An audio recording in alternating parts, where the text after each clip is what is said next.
Hey, Jesse, Yes, Betty. I sent a little email to you. I'm a little confused about, so letter 16, Yeah, it's sent back to committee. Is that correct? Hey, Letters, Jesse, I've got this yes, one. Betty. Jess.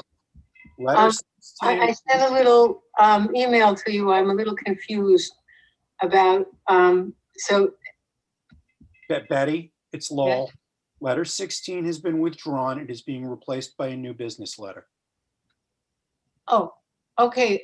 I just got a little confusing because on the agenda it said it's being sent back to committee.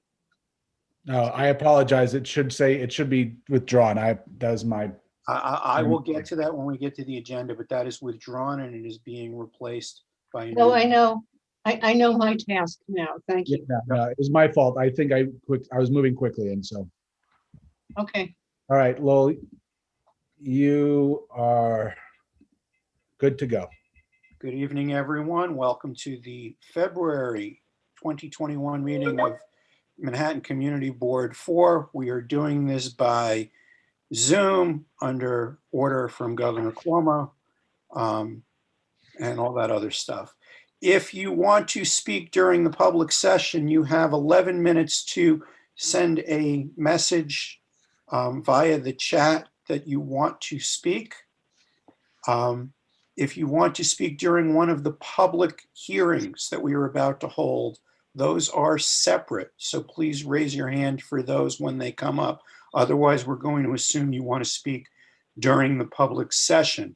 Just Lowell, this for clarity's sake, it's not through the chat. It's just through the raised hand function. Just through the raised hand function, I'm sorry. Raise your hand if you want to sign up to speak during the public session. If you want to speak during one of the public hearings that we are about to hold, those are separate. Please indicate that you want to speak during a public hearing, not during the public session. The two public hearings are on a physical culture establishment and on the fiscal year budget. We are going to start with the public hearing on the physical culture establishment for Barry's Boot Camp. I'm going to turn that over to Betty McIntosh, I suspect. Yes. Of this public hearing. Betty, floor is yours. Yes. Hi, good evening. This is very simple. It's a 10-year extension of a BSA special permit for a physical culture establishment, commonly known as a fitness facility, Barry's Boot Camp at 135 West 20th Street. And it's been operating since 2011. So I guess we need to know if anyone signed up as a speaker. There was, but I believe it was in an era because it was an elected official's office. So I don't believe that they were looking to speak on this issue. Okay, so if not, then the hearing is closed.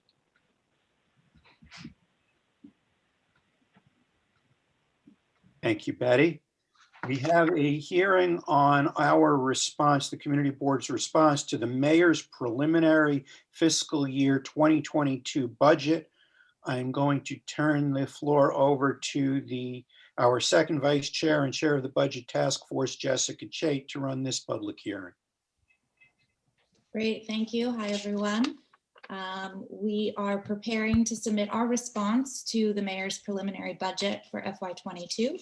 Jesse, do we have anyone from the public who signed up to speak? We did have one person. I don't see her in the attendees list. It's Susan Numeroff. She might have also been looking to speak during the public session, but I'm not sure of that. But I don't see her in the attendees section. Susan, if you're there, if you can do the raised hand function, that'd be great. But if you're looking to speak for the public section, that's fine as well. We can add you. I think we're good to go, Jessica. Okay, well then this public session is closed. Thank you. Thank you, Jess. Next item on the agenda is the true public session, which I will turn the floor over to our first vice chair, Jeffrey LeFrancois, to explain how this goes. and to call everyone up to speak. Jeffrey. Thank you, Mr. Chair. Good evening, everybody. It is our public session in which members of the public, those that signed up in advance, as well as those that raised their hand in the next, 7 minutes, can be added to the list to speak for 2 minutes on any topic of their choosing. I will say that if there is a repeat in topic, we encourage you to limit your remarks and not repeat what has already been said before you. So with that, I'm going to call up the first 3 speakers: Jesse William Higgins, Christopher Coburnus, and Anthony Bulgarati. And I'm guessing Brian W. is Brian Weber, who's also on the list, but further down. Yes. But I don't have Julie Rosen, so I'm going to add her to my list as well. Yeah, I believe Julie Rosen. Give me one moment. Sure. William, I don't believe is here yet. I don't see him on the list. And Is Christopher? yeah, let me check. Okay. James, your hand is up to speak at public session. You can nod. Okay, I'll add you to the list. Thanks. I don't see Christopher either. And I will check for Anthony. And then with Brian is after that. So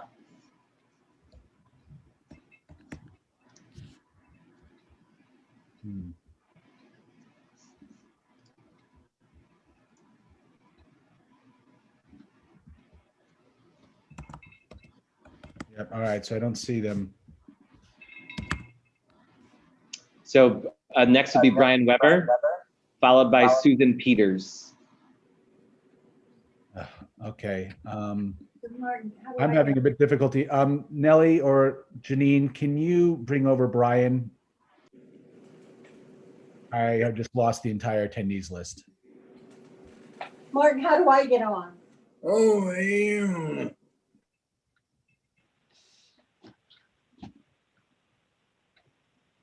Nellie, Janine, are you able to? I can't move Brian Weber over. I can't either. I don't get, when I right click, I don't have any options. Yeah. Give me one moment.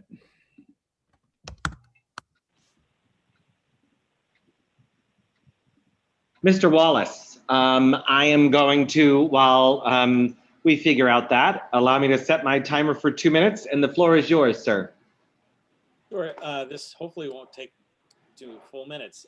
Basically, I want to say 2 things. One, I will continue to serve as long as they allow me to. I've got to interrupt you, James. You've got to make clear that you're not speaking as a member of the board. Sorry, thanks, Lowell. No problem. I'm not speaking as a member of the board, and I'm not speaking on any of the items for the agenda today. One, I just wanted, I haven't had an opportunity to really express my gratitude for the chair, for the amazing people that are on this board.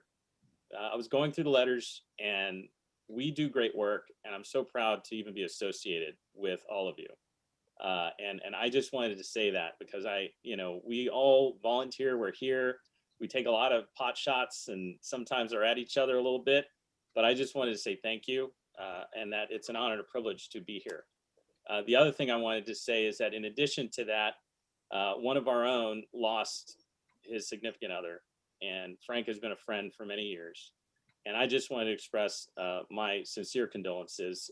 I knew Giovanni, and it was a real shame. And I know Frank doesn't like to be the center of attention. He works really hard behind the scenes. He always has something insightful to say. He knows how to, calm people down. And I think in this time of need, I hope I speak on behalf of everyone, that we really are sad for your loss. And it's a loss for everyone. And that's all I have to say. Thank you, James. Jesse, sorry, I was able to move Brian Weber over. Thank yes. you. Thanks, Nellie. Brian, are you there? Am I up? Yep. Hi, Brian. 2 minutes. It's yours. Hi, thank you. Yes, condolences, Frank. I wanted to just update the board at our last full board meeting. Lowell informed the board that one of the temporary shelters housed on 36th Street was being relocated to West 40th Street. The move occurred 2 days after the board meeting, And almost immediately, we noticed that a lot of the stressors from our street were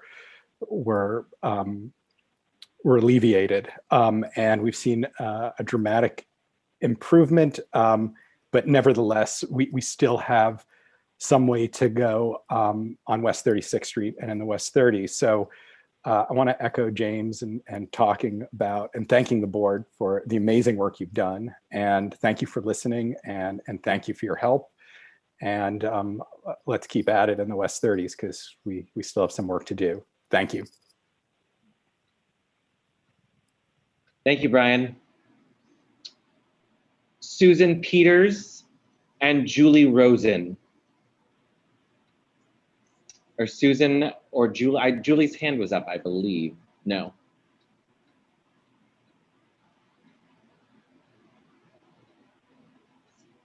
Jesse, we can't hear you if you're meaning to speak to me. Sorry. It's okay. I'm going to bring Julie over and let her speak because I'm not finding any of the other folks on our list. So.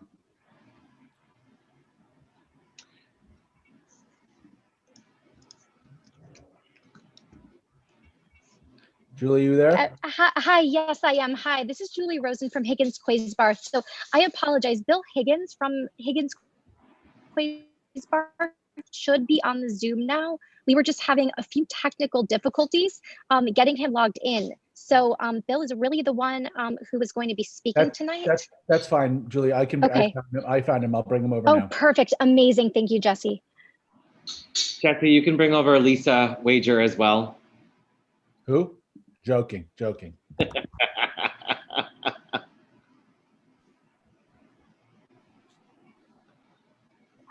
Oh, good evening. Yes. Can you hear me, everyone? We can. My apologies. Julie's technical abilities are more than up to snuff. Mine are virtually non-existent, so my apologies. I just wanted to say very briefly, we are the historic preservation consultants for the McGraw Hill building project at 330 West 42nd Street. And we came before JD and his committee recently to present a proposal that we are bringing to the Landmarks Commission next week. And I wanted to just very briefly summarize that that proposal follows up on a project that was done several years ago by ownership, the same ownership, which involved a substantial amount of terracotta restoration and other exterior work that was very well received in the preservation community, including a Lucy Moses Award from the New York Landmarks Conservancy. And we came forward last week with an additional proposal for additional work. The building is now virtually empty, will be reused as a commercial building. It's not being converted to residential. Much of the work that we are proposing, like window restoration and rationalizing louvers and HVAC installations, is being approved at staff level because it meets the staff level rules, is extremely minimally visible. We are proposing work at the ground floor, both on the 42nd and the 41st Street sides, which is very much, it's different infill on the 41st Street side, where we're adding some transparent windows that will allow viewing into the inside of the ground floor of the building. And on the 42nd Street side, we are proposing to do some very minor changes to the existing storefront infill, all very much in the vocabulary of what's there and what was there historically. We also made a proposal which led to some extremely thoughtful and very useful discussion with the committee. And that was a proposal to change the terracotta McGraw Hill building name at the top of the building to the address of the building in the same vocabulary of terracotta and the same vocabulary of design, et cetera. But in the course of this conversation, the committee very eloquently talked about the importance to them and to the community of the actual name of the McGraw Hill building remaining there as it has been since the beginning of the building's life. And we certainly recognized that is a very reasonable and thoughtful position, and one which is in keeping with the historic character and the historic fabric of the building. And giving it serious thought, we have decided to withdraw the proposal to change the McGraw Hill building lettering and to leave it in its current and historic configuration. So I don't want to spend all of my time talking about what we have decided not to propose, but I think it's important that you all know that. And I also think it's really important for me to stress again, quite honestly, that the way this particular committee meeting functioned and the level of discussion and discourse and civility is absolutely, in my view, the way the community board process is supposed to work. And it certainly worked very well, and it convinced us. Thank you, Mr. Higgins. And I was happy to indulge you on the time, so thank you for the update on that. Mr. Chair, if you'll indulge also there, given that it's the applicant before the board, Christine has a question. Is that okay? Christine? Yes, thank you. I was wondering whether you were going to restore as well the sidewalk, which has details related to the building, which has bands of green, which are related to the building, which are quite damaged. You know, I don't think that is part of our proposal as it stands, but we are certainly more than willing to consider that. I think if we were to do that kind of restoration, it would probably be reviewed at staff level. But I do commit to you that we will consider that. It may already be part of the plans, and we will get back to the board and let you know what we are planning to do on that. Thank you. Jeffrey, could I? You may. I just want to say, Bill Higgins is one of the giants of New York and New York City preservation. So when he came before us, we were on good behavior. And we're very grateful. It was a master class for us in Art Deco, the international style, Art Moderne. So we were quite privileged, Bill. So thank you so much. And thank you, Jeffrey. Thank you. Great. Thank you, everybody. Thank you, Mr. Higgins. Your letter will be coming up later this evening. Terrific. Thank you so much, everyone. Sure thing. Final on my list, Lisa Wager. Was you able to bring her over, Jesse? I was, and I see Susan Numeroff has shown up in the attendees list. So if we could just check in with her after Lisa, just because she had signed up, and I just want to make sure she wanted to speak. Lisa?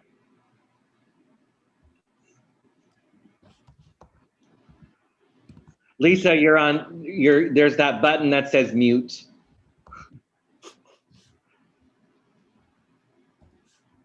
Hi, my name is Lisa Wager. I'm the Director of Government and Community Relations at the Fashion Institute of Technology, the SUNY College on 28th Street between 7th and 8th. I'm here to tell you about a few cool things that have happened around FIT in the last month.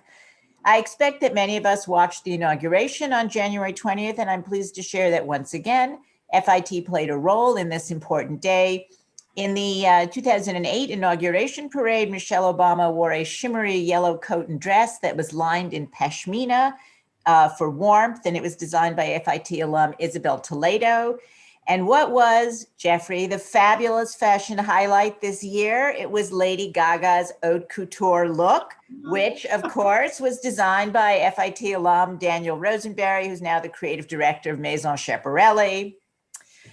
We're public, did I say that? Daniel created the entire ensemble, a fitted jacket in navy cashmere and that really great skirt in the washed red silk faya, which I had to look up how to pronounce, plus the gilded dove of peace brooch that Gaga wore. And also, if you happen to notice, those adorable faux fur leopard print Plush coats that Kamala Harris's little great nieces wore. Yes, those were also designed by an FIT alum. That one is based in Oakland, California. There are several FIT events for Black History Month that are open to the public. The Black Student Union has created a multimedia online exhibition called Back to the Present, made of art submitted from all over the country, drawing comparisons between the 1960s all the way up to 2020 around activism, police brutality, and racism. The photos, videos, design garments, and art include elements of fashion, music, and pop culture and are meant to invoke shock and disbelief about how earlier issues remain critically relevant today. There will be virtual talks with the artists on 3 Thursdays this month, the 11th, 18th, and 25th from 1 to 2. And 5 of the 7 exhibition artists will speak at each talk about their work, themselves, and their practice. You can find the link to the show, the artist talks, and the other events that are open to the public on FIT's Black History page, which can be found at fitnyc.edu/Black History. Thank you, Lisa. And as ever, trailblazers coming out of 27th Street. So thanks for that wonderful news. We give back. The update in beautiful ways. 3 more speakers on the docket this evening, folks. Marnie Halassa, Susan Peters, and Kathleen Treat. And that wraps us. So if we can bring those 3 folks over. Just, and I'm going to bring over Susan Numeroff. Remember, just. Yes, you did say that. Sorry. I just brought over Marnie. She should be able to start her speaking. All righty. Oh, hi. Marnie, are you there? Hi there. The floor is yours. Okay. Okay, great. Thank you. No, I just wanted to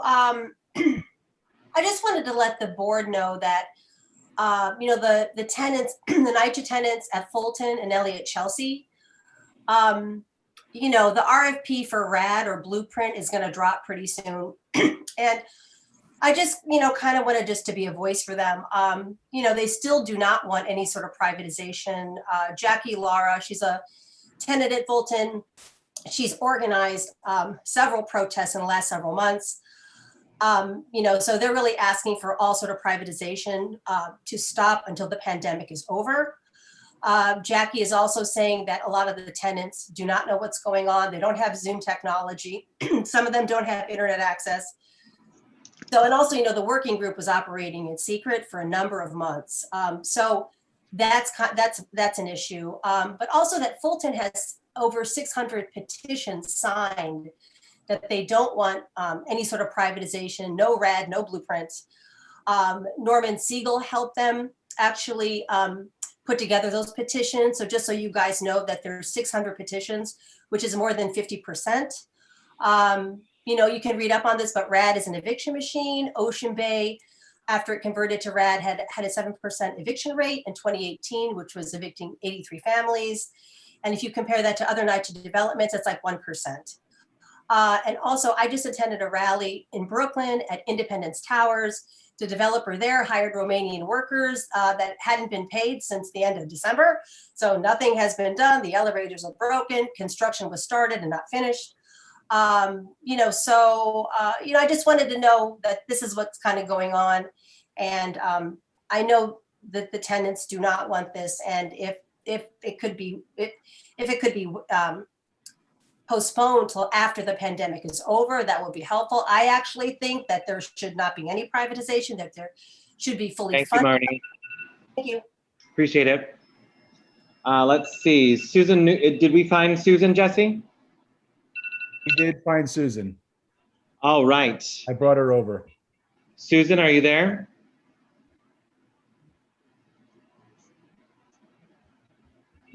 I did bring her Yes, I'm sorry. 2 minutes. How is everyone tonight? Thanks for taking my call. I just wanted to ask whether the community board is aware of the COPA legislation that's out there, and if we are involved in any way with the city council on that subject. And maybe it's not tonight's conversation, but I was interested to know where we are with that, if we are at all. I am not aware, Jesse, either. COPA, is that an acronym? It's the Community Opportunity to Purchase Act. Okay, hadn't heard of it. So if you want to send info as it relates, you said it was a piece of legislation. If there's a bill number or a bill draft that you could share with the office, it sounds like there's potential for that to end up in one of the respective land use committees. Okay, perfect. So I'll do that. Thank you. Thanks, Susan. Susan Peters. Yes, I'm here. Thank you. Can you hear me? Yes, the floor is yours. Okay, great. I'm a member of New Yorkers for Wired Tech. I've spoken before, but I want to inform the board of the health danger, again, of the introduction to our city of wireless antennas on practically every street corner. I'd like you to strongly encourage you to read a December article in the magazine, The Washington Spectator, by Barbara Koppel. I'll supply you the article, just ask me. It outlines how the telecom industry has captured our government regulators and the press and retaliates against scientists who don't toe the line. The results are multiple. Scientists worldwide have produced over 2,000 studies that warn that the devices and antennas expose people and animals to tumors in the brain, thyroid, prostate, acoustic nerve, and breast. Second thing, Robert Kane, an electromagnetics engineer who tested wireless devices for Motorola and other firms starting in the 1980s, was able to confirm that cell phone companies knew their products could harm and even kill, but like the tobacco and asbestos industries, kept the news quiet. And also, the telecoms purchased seats in the watchdog agencies and the media and the scientific associations. Please be the watchdog for New Yorkers' health. Citizens need to be educated about electromagnetic energy and our bodies. Let me leave you with this. A typical corner antenna in your neighborhood will output 15,000 to 75,000 times more power than is needed for a 5-bar cellular connection. Please reach out to me. Thank you very much. Thank you, Susan. And finally, Kathleen Treat on Mr. Martin Treat's screen. Hi, Kathleen, the floor is yours. Hello, Jeffrey. How are you? Good. I want to say how much, if I can love a building, I love the McGraw Hill building. Please, yes, yes, yes, we support you all together on that. And also item 11 has our support, ours meaning me. Thank you, That's Kathleen. it. That's it. Bye-bye. Bye, good to see you. With that, Mr. Chair, I have nobody on my list, and so I declare the public session closed. Thank you, Jeffrey. All right, the agenda, we were talking about this briefly ahead of time. As you will note on the agenda, item number 2 is solely for ratification.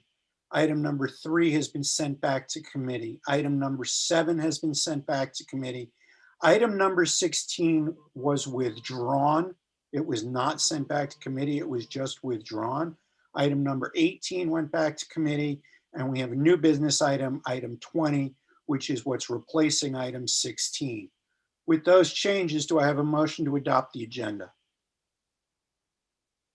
I see Betty. Motion to adopt. All right, I saw Seconded. some hands. I have a question for you. Yes, Christine. Do we have that letter 20 or I don't see it anywhere? We do not have a copy of the letter, Christine. It's going to be discussed during new business. Okay. All right, Lowell, is that 3, 7, and 18 go back to committee? 3, 7, and 18 go back to committee. Thank you. And item number 2 is solely for ratification. All right, I had a motion and a bunch of seconds. All those in favor of the agenda as I explained. Aye. Anyone opposed? I am. You're opposed to the agenda? Yeah. Okay. Anyone not voting? Motion passes. The agenda is adopted. The minutes from last month's meeting Are there any comments on the January minutes? Hearing none, I'll accept the motion to accept the minutes. Move to adopt. Is there a second? Thank you, Jessica. All those in favor of adopting the minutes from last month? Aye. Anyone Aye. opposed? Aye. Is there anyone opposed? Anyone not voting for any reason? All right, the minutes are adopted. We next go to the Manhattan Borough President's Report. I did not see Ms. Brewer in the house. I believe Mr. Lewis is in the house. Yeah, she should be arriving shortly. Is it all right if we maybe move on to other electeds and circle Okay, back? we can move on. If we have other electeds here, who else? I believe I saw Carl Wilson. Is Carl, you want to be first up? Is Carl here? Yeah, I'm here. Sorry, just You're first up, Carl. excellent. Sorry, I'm just relocating when we're all doing this from our homes. You have to share space sometimes. So here we go. Hi, everybody. Good evening. My name is Carl Wilson. I am the Community Board for Liaison for Speaker Corey Johnson, and I have a few updates to share with everybody today. It's good to see everyone. Happy New Year. I think this is the first time I've spoken to you in the new year, so if we can still say that in February, Happy New Year. Two upcoming events that we are having are a vaccine Q&A tomorrow. That is, we are doing that with our other elected representatives on the West Side. And that will be with the Department of Health and several community-based organizations who will all work together to answer questions regarding the vaccine and COVID in the current state in New York City. So that's going to be tomorrow at 6:30, and I will put a link to that in the chat to share.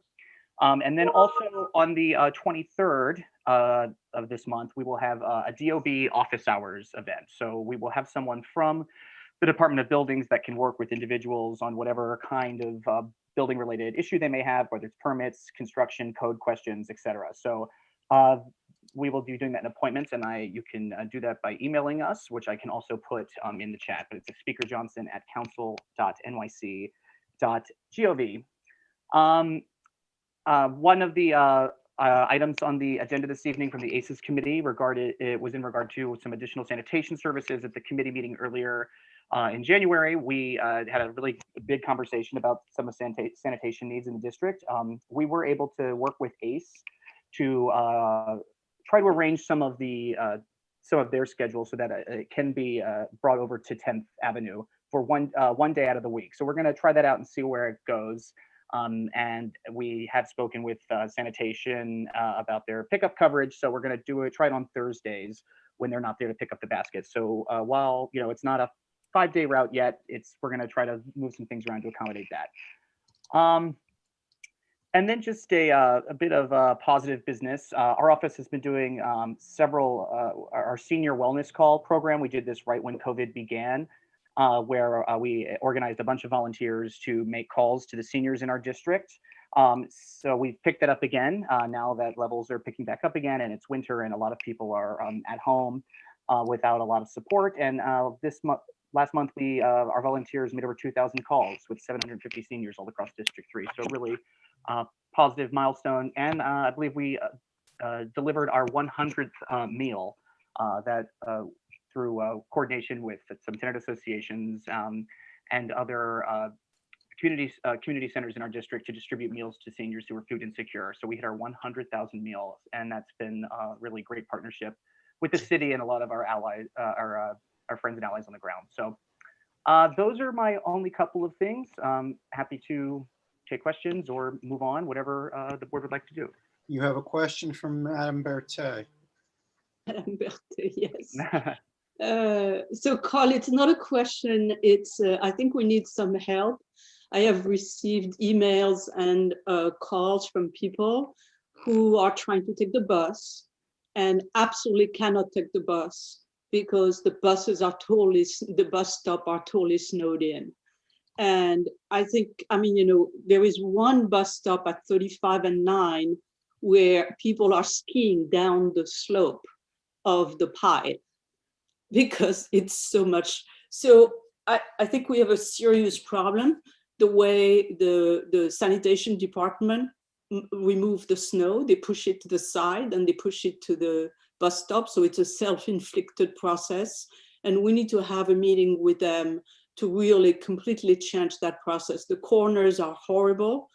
And meanwhile, there are like, 20 lanes of, of car to move the cars. I mean, one lane would be necessary, but any lane above that is not really necessary. So I think we have a major failure to move people. I mean, all the stops I've reviewed on 9th Avenue are completely snowed in. You cannot grab the bus, period.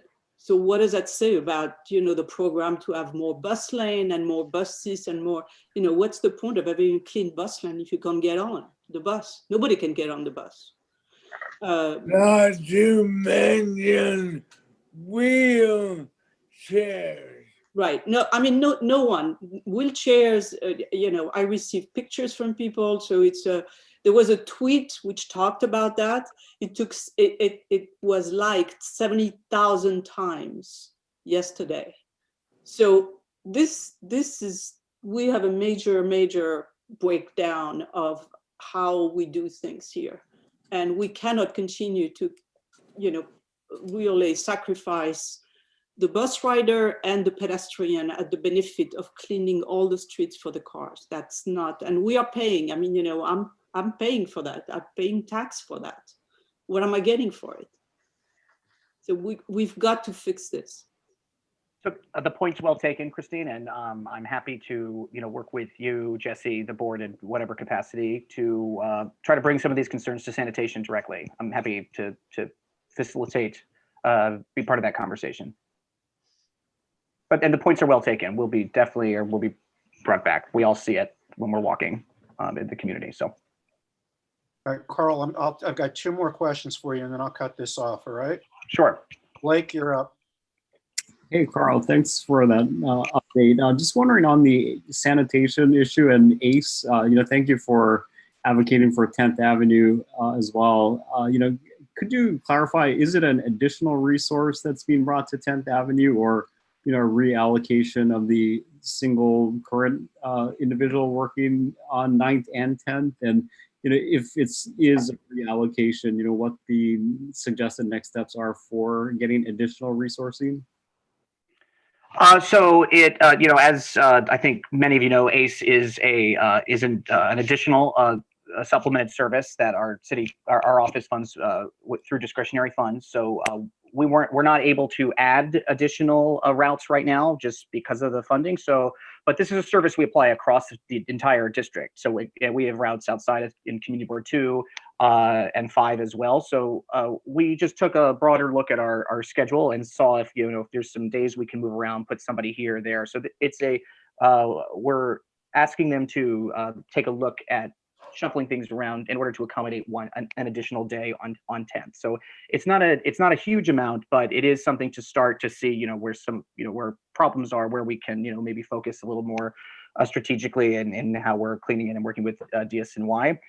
To ultimately expand that, we're going to need to fill our budget loopholes and get some more money.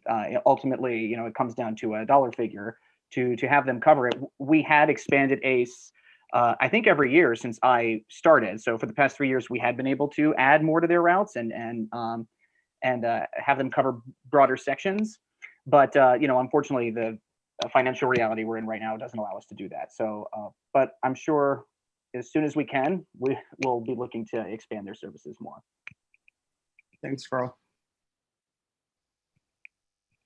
Chris LeBron. Evening. Thank you, Lowell. Just wanted to wish Carl a happy belated birthday.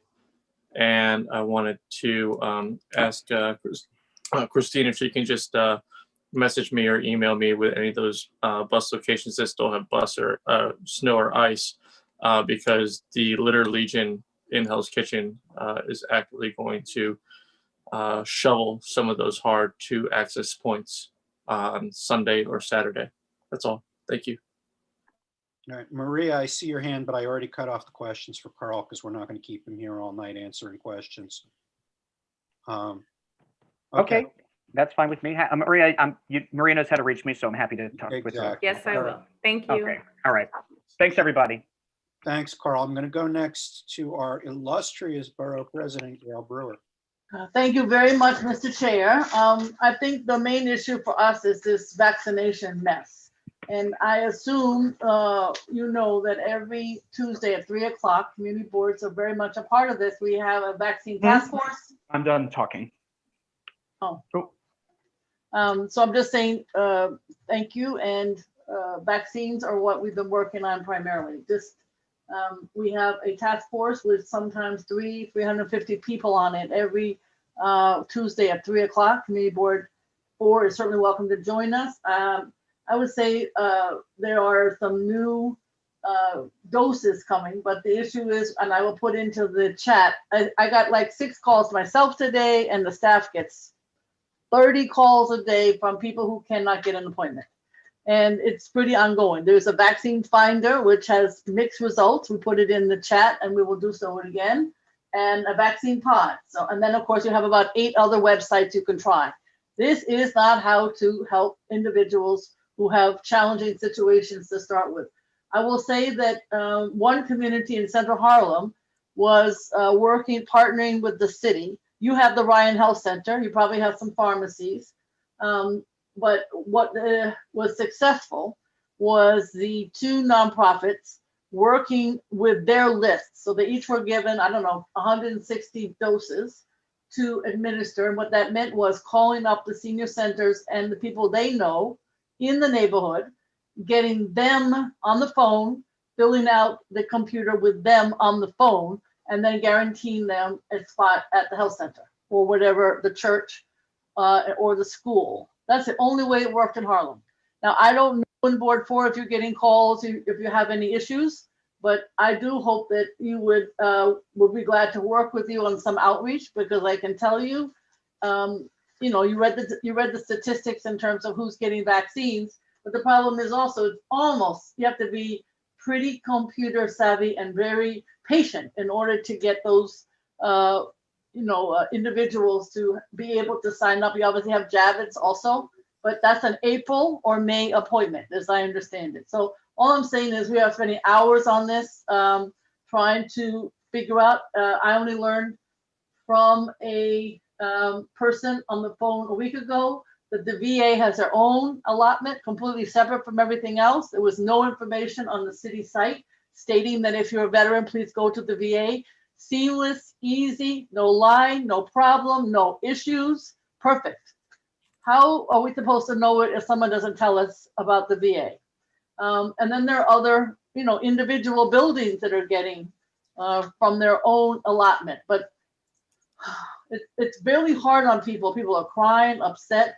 I'm delighted that Ryan and Javits, but if there's some way where you think that perhaps people in Community Board 4 should get some priority, particularly for the seniors, particularly for those at NYCHA, et cetera, then I think we should, maybe you've already done that, but it is a really big challenge for those who need to get the vaccine.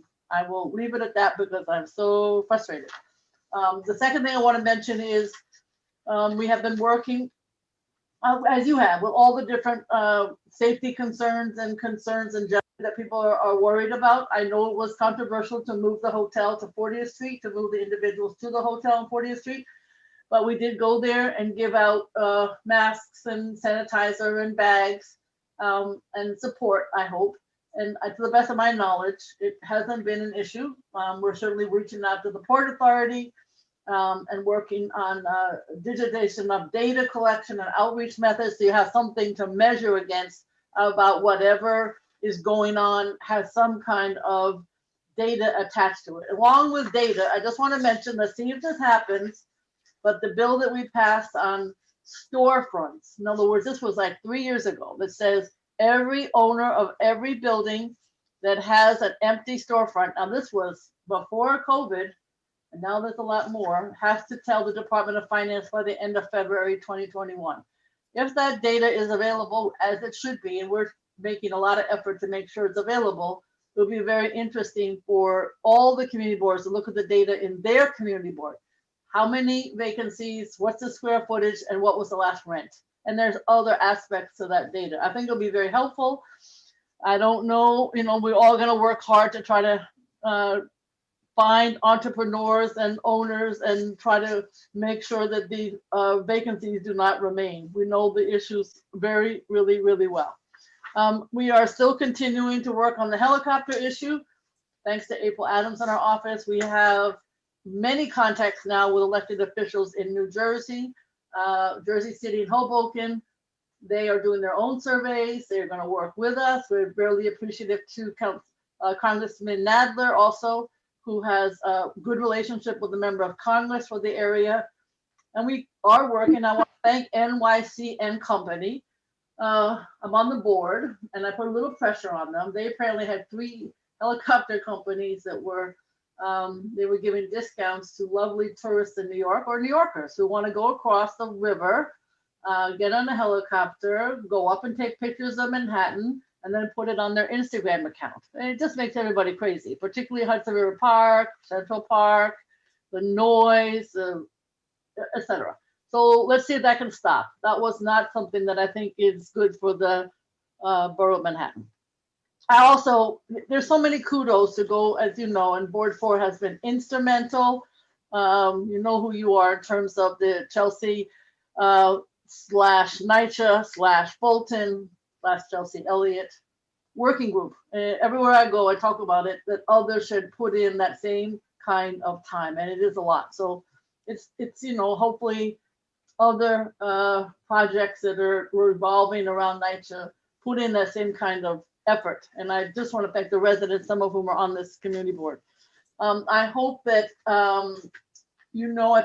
congratulations on your social and racial justice task force, and please get more folks of color to apply. We are doing all the outreach that we can, and we will try to make sure that every board, but particularly Board 4, is more racially diverse. We've got to get people to apply, and the deadline is February 22nd, as you might know. And then the issue of police reform is ongoing. I think I mentioned last time that we have a report listing all the past reports that have been done on this topic. April 1st is the deadline for the New York City counties to make their recommendations to the governor, and it's being done through 3 individuals that the mayor appointed. Let's see what happens. I hope we don't have the same report that we had in our 32 pages of previous reports, and it's something that's innovative. It certainly is a topic that needs attention. You know that you can get capital funding for schools or for nonprofits and parks, and that is due either the February 21 or February 25. And I want to thank you, Mr. Chair, thank you, Kern, for your work on the Hudson River Park. It certainly is something that is drama-filled, but it's certainly worth fighting for. And I think we'll have to see, better than I, if the cars are coming off of the pier. We do not, to the best of my knowledge, have an alternative site, but we have certainly brought it up many, many times. Thank you very much. Thank you, Gail. The tow pound is in fact closed at this point. There are no cars, no trucks on Pier 76. Great. I'm going to go next to Assembly Member Dick Godfrey.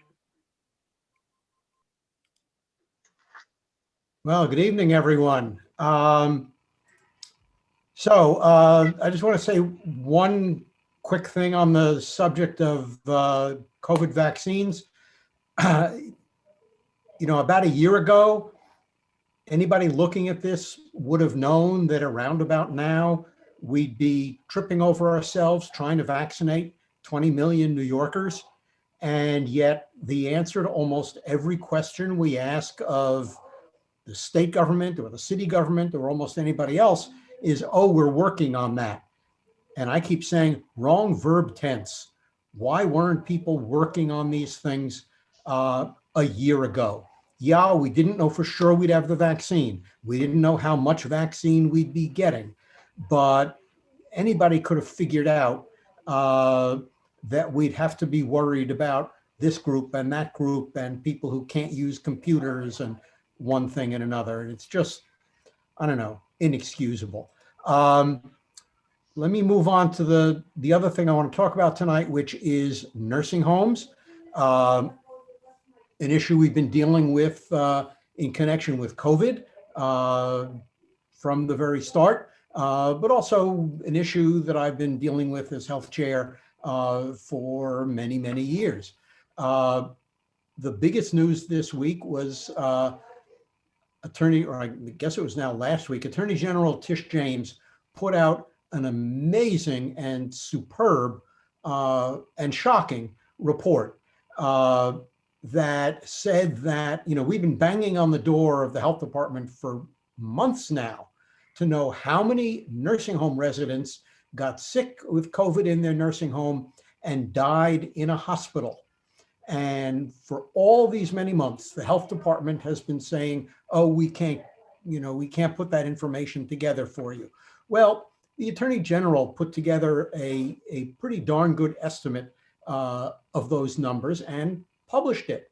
And within hours of her publishing that, the health department announced, oh, we're almost done with our count of all of that. It'll be out any day now. And in fact, our rough estimate is just about exactly what the Attorney General said. It's inexcusable. They've had this data from the start. They have been refusing to acknowledge how many nursing home residents have died of COVID. Turns out it's about 50% more than they were admitting to. It's kind of like if somebody was run down by a truck on the middle of 10th Avenue, taken to the hospital and died there, if you didn't count that as a traffic death, or if they got shot on the street and died in the hospital, and if you didn't count that as a homicide, and the health department said, oh, we've counted all the people who actually died. Well, yeah, but you didn't tell us that they were nursing home residents who died. And I've said, it's like saying, if the mayor were hiding homicide data and said, well, the health department publishes all the death certificates. Well, yeah, but that doesn't tell us how many people died from traffic crashes or from homicides. And the Attorney General's report covers not only those deaths, but reveals a lot about the poor quality of care that a lot of nursing home residents have been getting. And by the way, it's not just during COVID, it's been for years because of short staffing, inadequate enforcement of code compliance by the health department, inadequate funding. And it's terrific having the Attorney General finally shining a light on that. She also focused on the fact that for-profit nursing homes, which used to be about a third of nursing home beds in New York, they're now about 2/3. And those for-profit nursing homes have much worse quality of care data, much higher death rates than the not-for-profit nursing homes. That's terrifically important data. She also pointed out that the legislation we did at the behest of the governor back at the end of March, giving healthcare providers immunity from any kind of civil or criminal liability for their treatment of COVID patients, unless you could prove that they were guilty of gross negligence. She pointed out what a lot of us have known, but having the AG say it is pretty valuable, that legislation has caused unnecessary harm. So the health committee that I chair has been doing legislation in this area.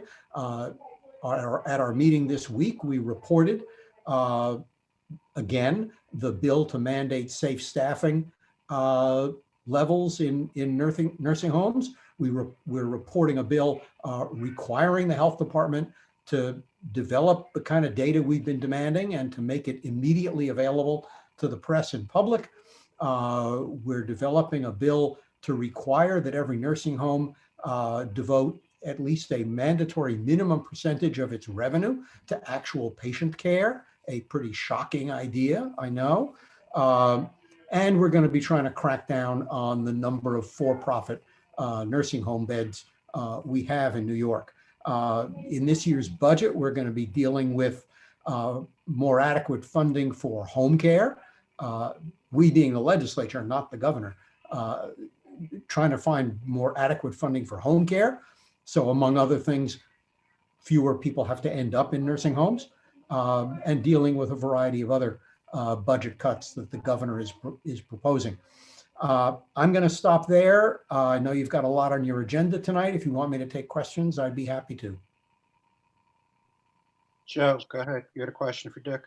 Yes, Dick. Clinton Housing has got in a great partnership with Ryan Health Center doing vaccinations in buildings with elderly people and, health compromised folks. And we've now pretty much stopped because of the dosage issue. So do you have any intel for us as to when New York will get more doses? Because we have a solid waiting list by building. We're trying to manage it to get people, the most vulnerable people vaccinated first, obviously. Yeah, well, as Will Rogers used to say, all I know is what I read in the papers. Because, no, and it's unfortunate because trying to get out of the state health department or even the city health department any information on anything that they haven't already put out in a press release is damn near impossible, which is inexcusable. But that's what we deal with. I understand from what they have put out to the press that we are expecting and are getting new shipments. Certainly that's what the president is talking about, and apparently this is coming. I'm sure it's going to be a big benefit. I'm sure it's not going to be enough. Thank you. Yeah. By the way, tomorrow at 6:30, we are having a sort of town meeting Q&A thing on COVID vaccination. The City Health Department, City Health and Hospitals Corporation will be a major part of that, and the Ryan Center will be part of it. We will put on the chat how to connect to it on the internet through Facebook and through YouTube. That'll be tomorrow at 6:30. Leslie, you've got your hand up. Just a quick question. Hi, Dick. One thing, I don't know if this has been fixed or not, but I know when people signed up to get appointments for vaccines, there was a problem or a big complaint from the elderly because you needed an email and it was a required field to get to the next level of booking an appointment. And a lot of the elderly did not have that either email or email access. And was that fixed, or is it in the process of being fixed, or is there some sort of alternative for that? Well, was that required field only if you're applying online? Correct. Because if you're applying online, chances are you or if you would go like in person, like for the, do you know, like when you would, some of the electeds are doing the free COVID test, just say to get it, you would have to put an email down. Yeah. And I was, a few of the elderly were turned away because they just didn't have an email. It might've been just a little glitch. I don't know if, and it was talked about at the state level. I don't know if that kind of got to you, if that could be fixed. Okay, I don't know if that's been changed. We'll try to look into it. I mean, frankly, when I filled out a form at a mobile van for my COVID test on the street, which was terrific. It was like a knife through butter. It was an easy process. I had to fill out this little thing on my phone. You could also do it on paper, but I did it on my phone. And yeah, I filled out my email address so that, they could send me the results. We're also into email. It didn't even occur to me. It was like, they asked my name, and sure, they asked my email address. And when I got my first shot, when people under 75 were eligible, I had to put that information in. And yeah, it didn't occur to me that this was an issue because we do it automatically. And of course, at that point, everybody who was, I was filling it out because I was online. And so it just seemed, well, duh, you put in your email address. But you're right, it could, for a lot of people, it would be a serious problem. And yeah, even if a friend is getting you online, if the only way they're going to send you the results or a confirmation of your appointment is to an email address, you're not going to get it. Yeah. Okay. Thanks for mentioning it. Dick, one more. Sure. Sabrina? No, this is just an idea. Actually, we encountered this problem at the beginning of the pandemic, sorry, at my work. And because we work with people that don't have access to email because they don't have the technology. And what we did, we created emails for them.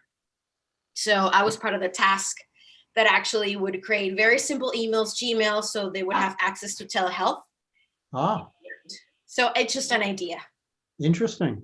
Well, that is kind of an obvious solution. If you don't have an email address, we'll sign you up for Gmail or something like that.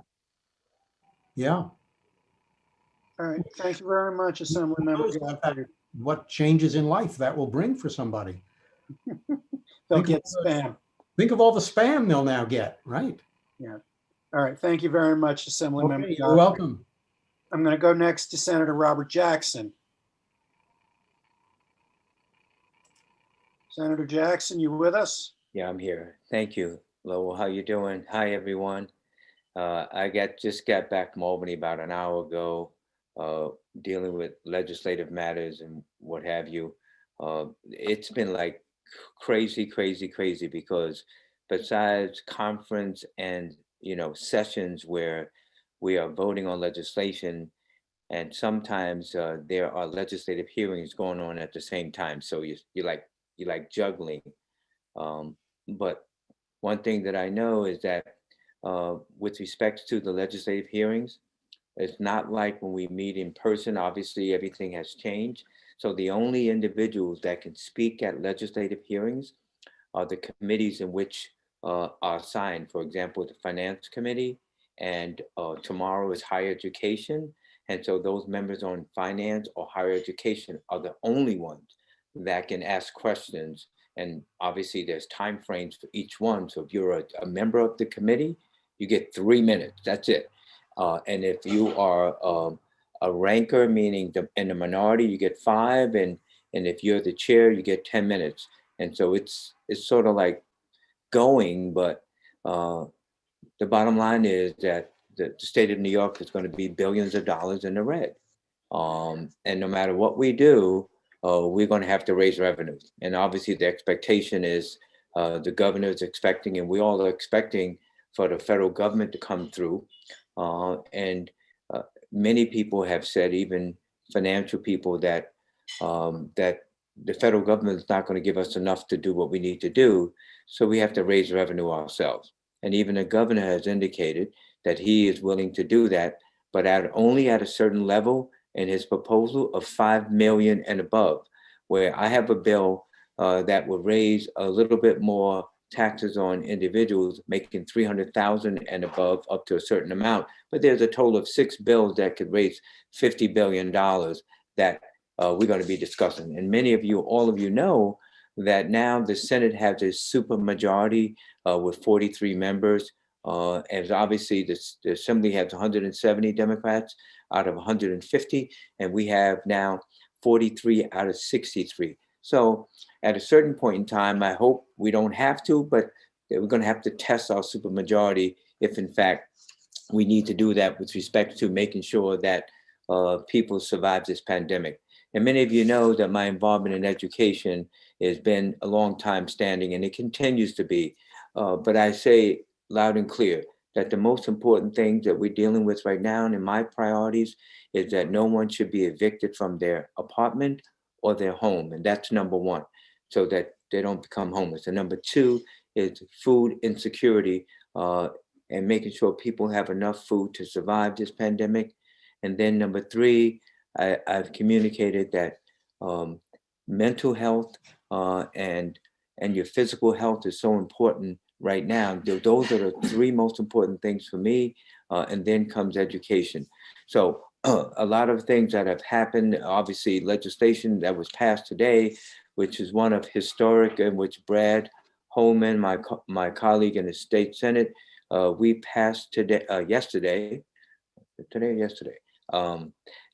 we passed the Walking While Trans bill, and Brad spoke on the floor. I spoke on the floor, and several others spoke in favor of the bill. The Assembly passed it last night, and the governor signed it into law immediately thereafter. So, and that's historic. Brad first introduced that bill in 2013, and it took 8 years in order for this bill to be passed into law. And so that's a pretty a big item. And obviously today, two of my bills I spoke on the floor. One is about the Amistad Commission, moving it from the Department of State to the State Education Department. And in fact, part of my testimony was that a report from the Department of State said it shouldn't even be in here in the Department of State. It should be in the State Education Department. The bottom line is an Amistad Commission to educate students about the chattel slavery that occurred in our country basically has not been put forward because the energy and the will has not been there. And so even my office received calls from the State Education Department officials that they want us to hold off and they want to talk about this to consider it. And I've said enough is enough. Hold off. This has been out there for years and nothing has been really done. So it's like I said at the end of my testimony, it's like I have a pot of food on the stove that's been sitting for 2 hours and now I have to feed members of the family. So what you normally do is you heat it up and you stir it up so it's ready. And that's what this is about. And especially as you know that Black History Month is the month of February. So this is all part of trying to move the agenda as far as diversity and equity and in government. So that's some of the stuff. Last week, we passed a lot of bills that dealt with chapter amendments to change certain things in the law. And I'll just mention just two of those quickly. Roxanne Prasad, who is a state senator from Brooklyn, she had a bill which prohibits for 1 year the inclusion of claims of unemployment insurance arising from the closure of an employer due to COVID-19 from being included in such employer's experience rating. In essence, if it did include it, the ratings will go up so high and they really can't afford it. So basically it would freeze that in place so there won't be a huge increase for the employer. That's one bill, and that had to be done by a chapter amendment and change in the law. And then another one where Rachel May, my colleague from the Syracuse area, she introduced a bill temporarily reducing the number of required signatures from 70% in the 2021 election year and changes the election calendar so petitioning begins March 2nd, 2021 and ends March 25th, and with only 30% of the required signatures as whatever the number was before. And that was passed by the New York State Senate. So things are moving forward overall. I'd say that what's happening at the local level, and we've been, as Gail indicated, dealing with COVID-19 vaccines. And as you know, New York Presbyterian Hospital is up in Washington Heights, and they have agreed that anyone that's 65 and over that's in Northern Manhattan or my 31st senatorial district or the Bronx can come in and get vaccines. And obviously our office and the offices of other elected public officials in Northern Manhattan are, if people don't have a computer, we are working with New York Presbyterian to have that information and they can go in, and if necessary, we're going with them in order to get the vaccine. So you have to be 65 and over, live in Northern Manhattan or in the Bronx or in the 31st Senatorial District. And as you know, my district goes to 26th Street and 9th Avenue. And then also we've been spending time, especially trying to meet the February 1st deadline for the rent relief program for declarations. And so with that, that and the COVID-19 vaccine have been basically focused our staff. Two bills that I introduced and passed, and one is a chapter amendment to the Constitution about everybody is entitled to clean air and clean water. And one of my colleagues on the other side challenged me on the bill and saying, your bill does not define what is clean air and clean water. And I said, we should not have to define that.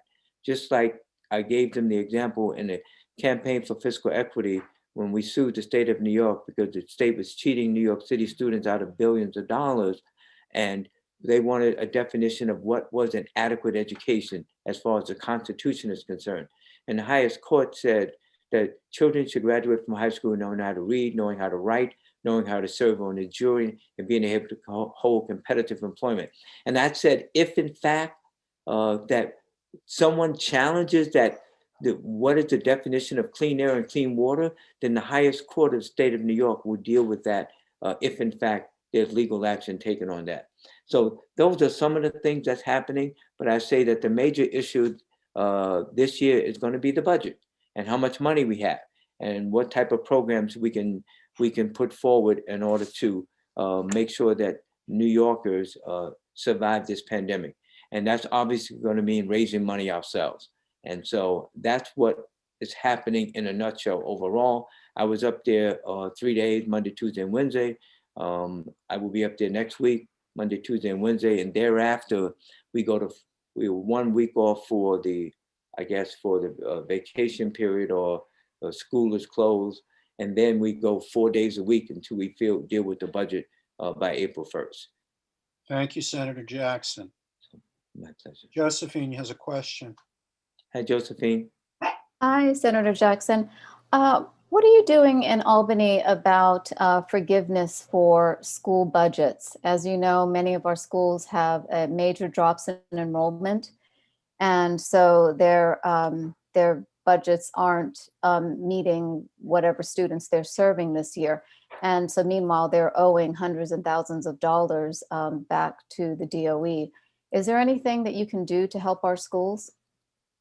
I think that all of that's going to come in the budgetary process because a lot of money is being spent with, preparing our children and with PPEs and all of the things relating to that. Supposedly the money that was held back, the 20%, is going to be given to the districts by March 31st.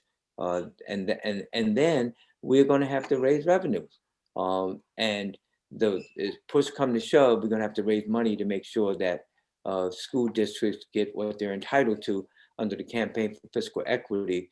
We're talking about foundation aid, which basically has not been up to par since 2007. So it's going to be a fight.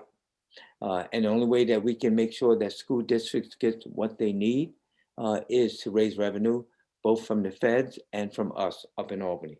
And that's where the fight is going to be. And so that's why I'm so glad we have a supermajority, that hopefully we don't have to use a supermajority if the governor vetoes the legislation, the one House bills that we put forward.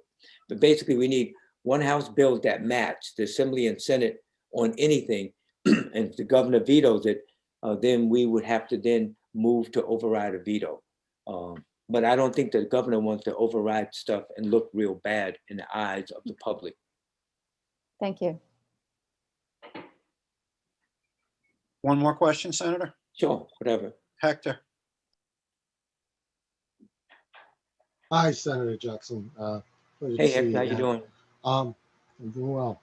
I'm glad you mentioned earlier about the vaccination centers. Mm-hmm.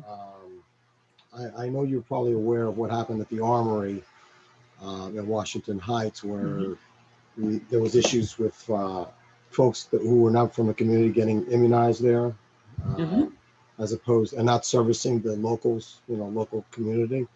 And I know the mayor addressed that supposedly, but how do we ensure that that doesn't happen throughout other locations? Because I'm all for everybody getting vaccinated, but since we're so limited in supply, we need to focus on the hardest hit areas, and Washington Heights is one of them.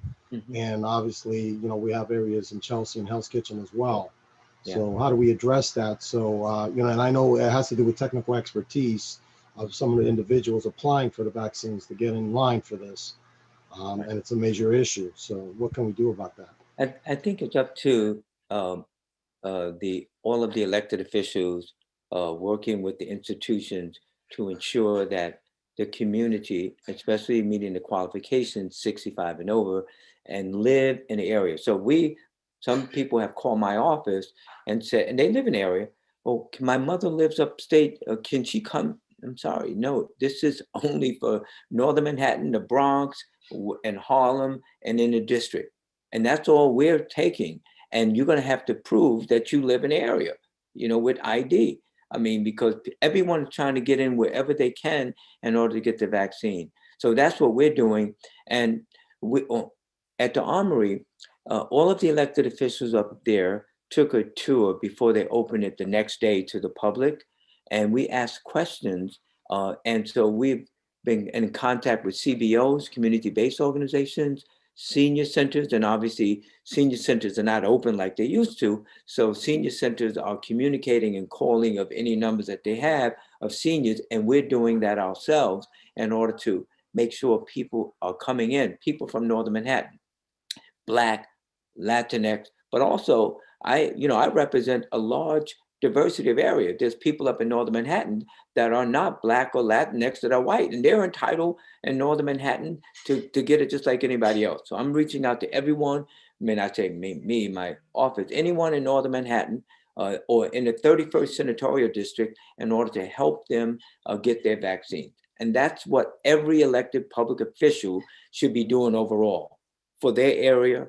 I'm doing it up there along with everybody else, and you know, that's what has to be done, Hector.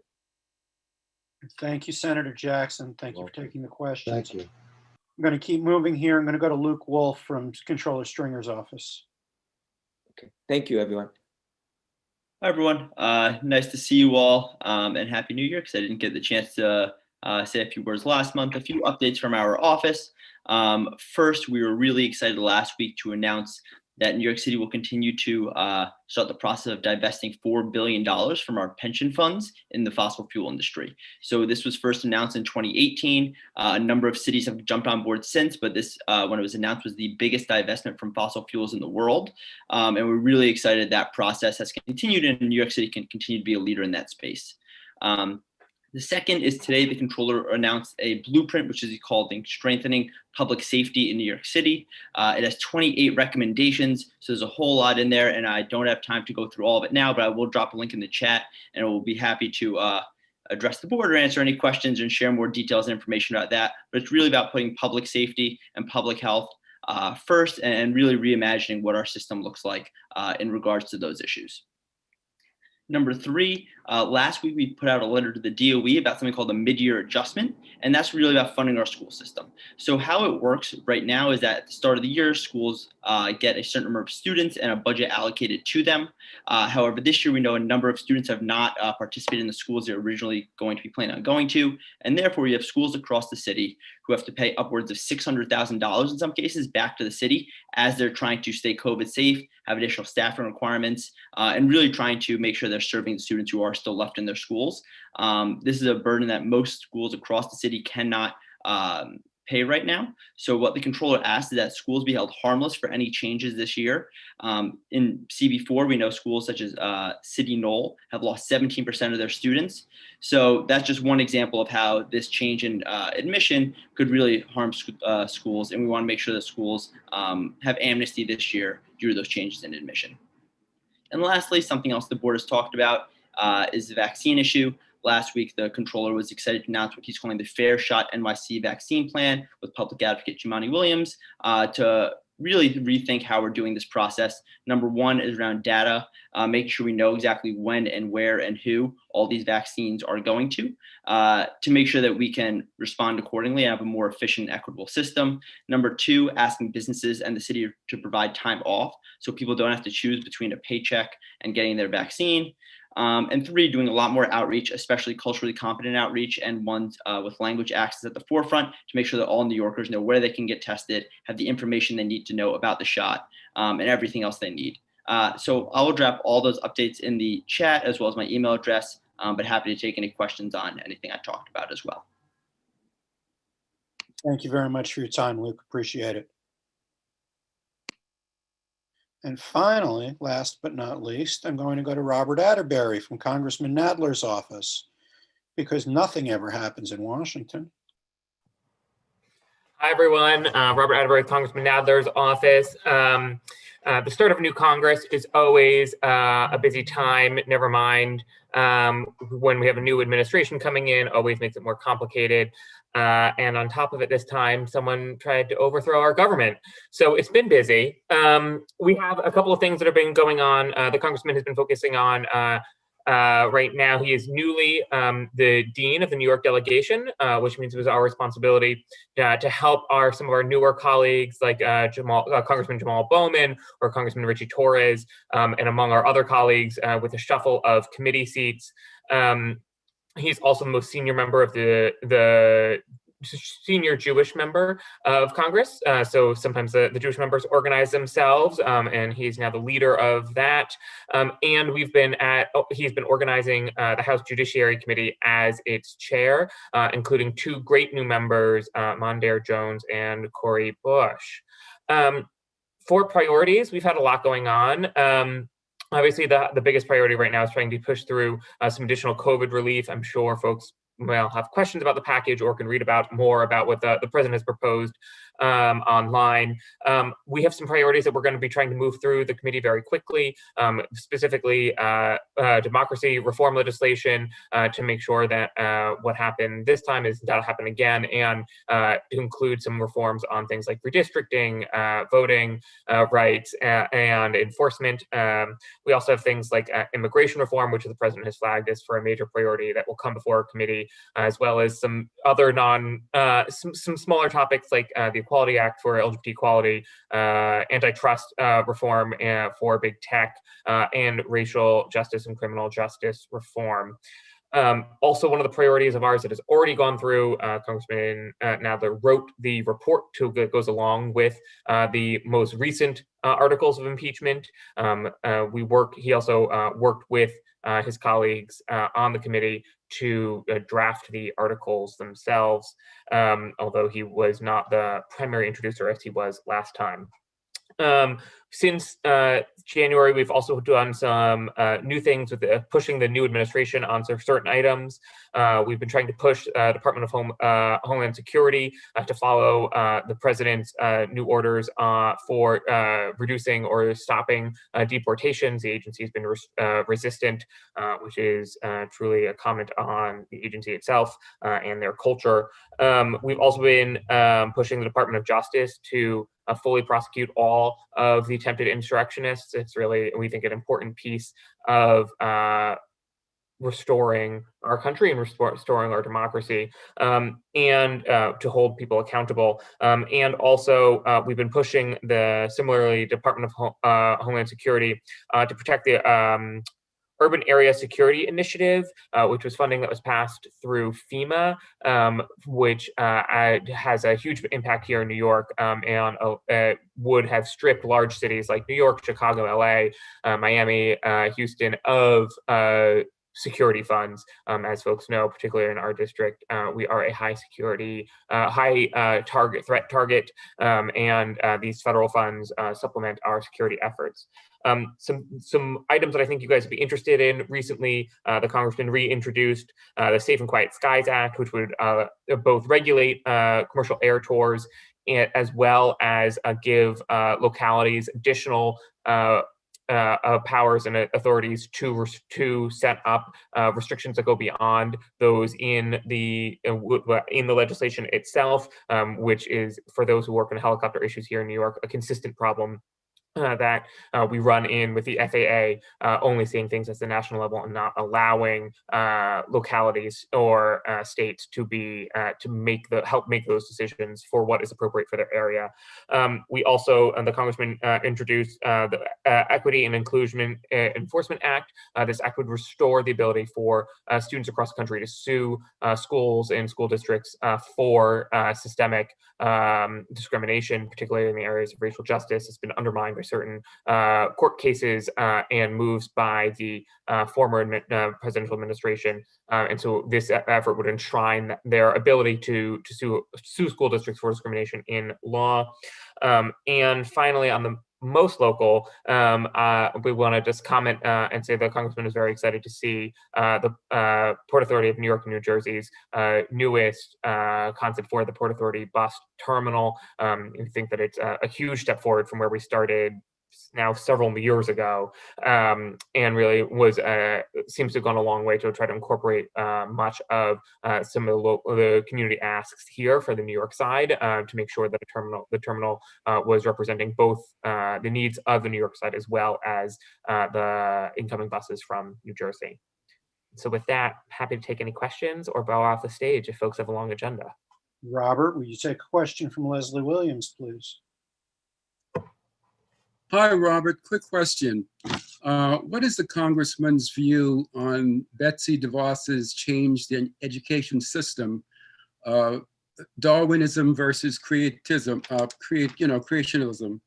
in the schools? The materials that were put out in some of the states in the Midwest, is there going to be any change to that? There will be any review of materials? I'm certain that if it was a federally mandated change, which I'm not sure, I have not heard of that. I'm sure the Biden administration would be doing review. It was not something that was passed through law, and I don't believe it was a court case. So I don't know if Congress has the role there. If it was simply an executive action by the former Secretary of Education, I'm positive the Biden administration will be reviewing it. Great.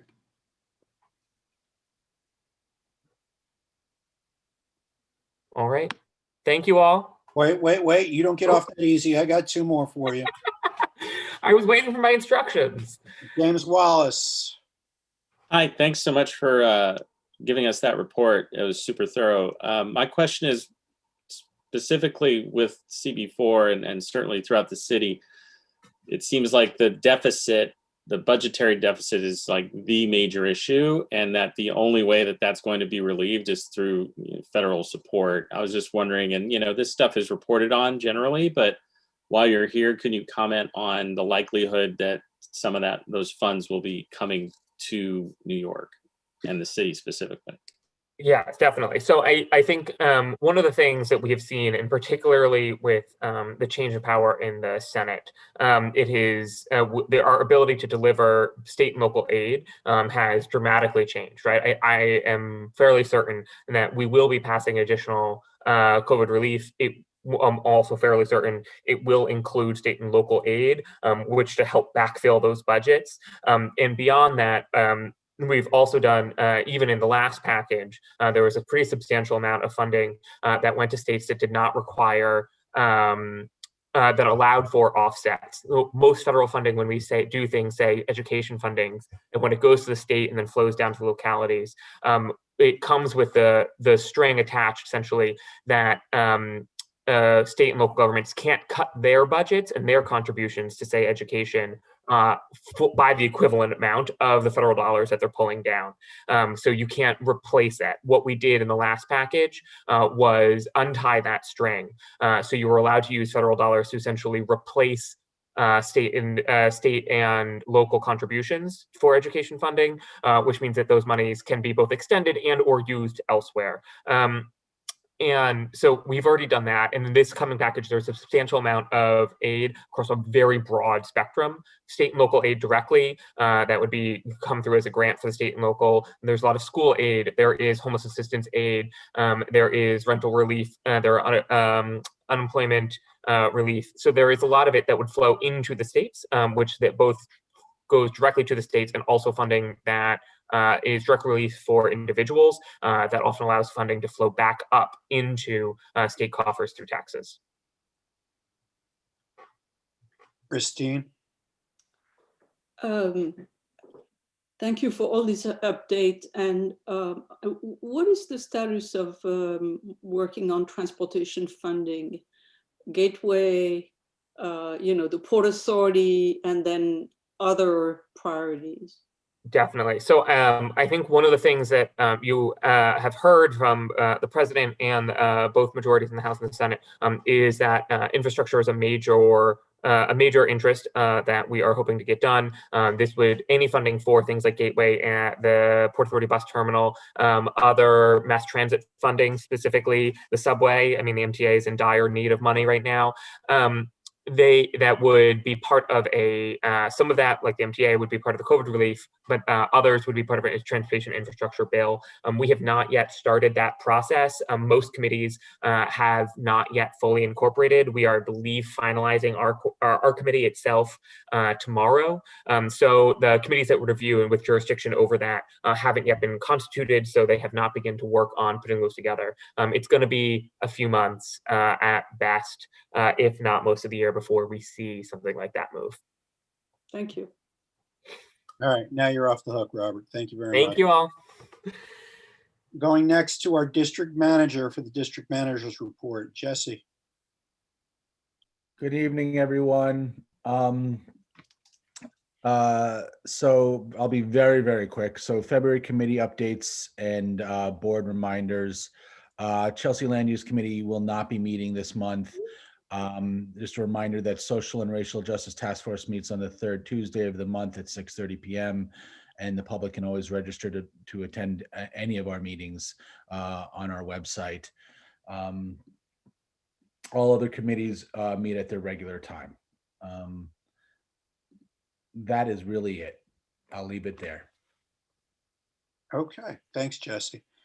For my report about meetings that took place this month, as you've heard, the final meetings of the Chelsea NYCHA Working Group were held and the last forums were held. And thanks to Joe, Betty, Mike, Hector, everyone who was involved with that. Maria is running a sock and undergarment collection drive at the end of February, the 27th and 28th. Please contact Maria for how you can help out with that. There is the ongoing monthly meeting regarding density reduction of the shelter hotels that Maria and Jesse attend each month.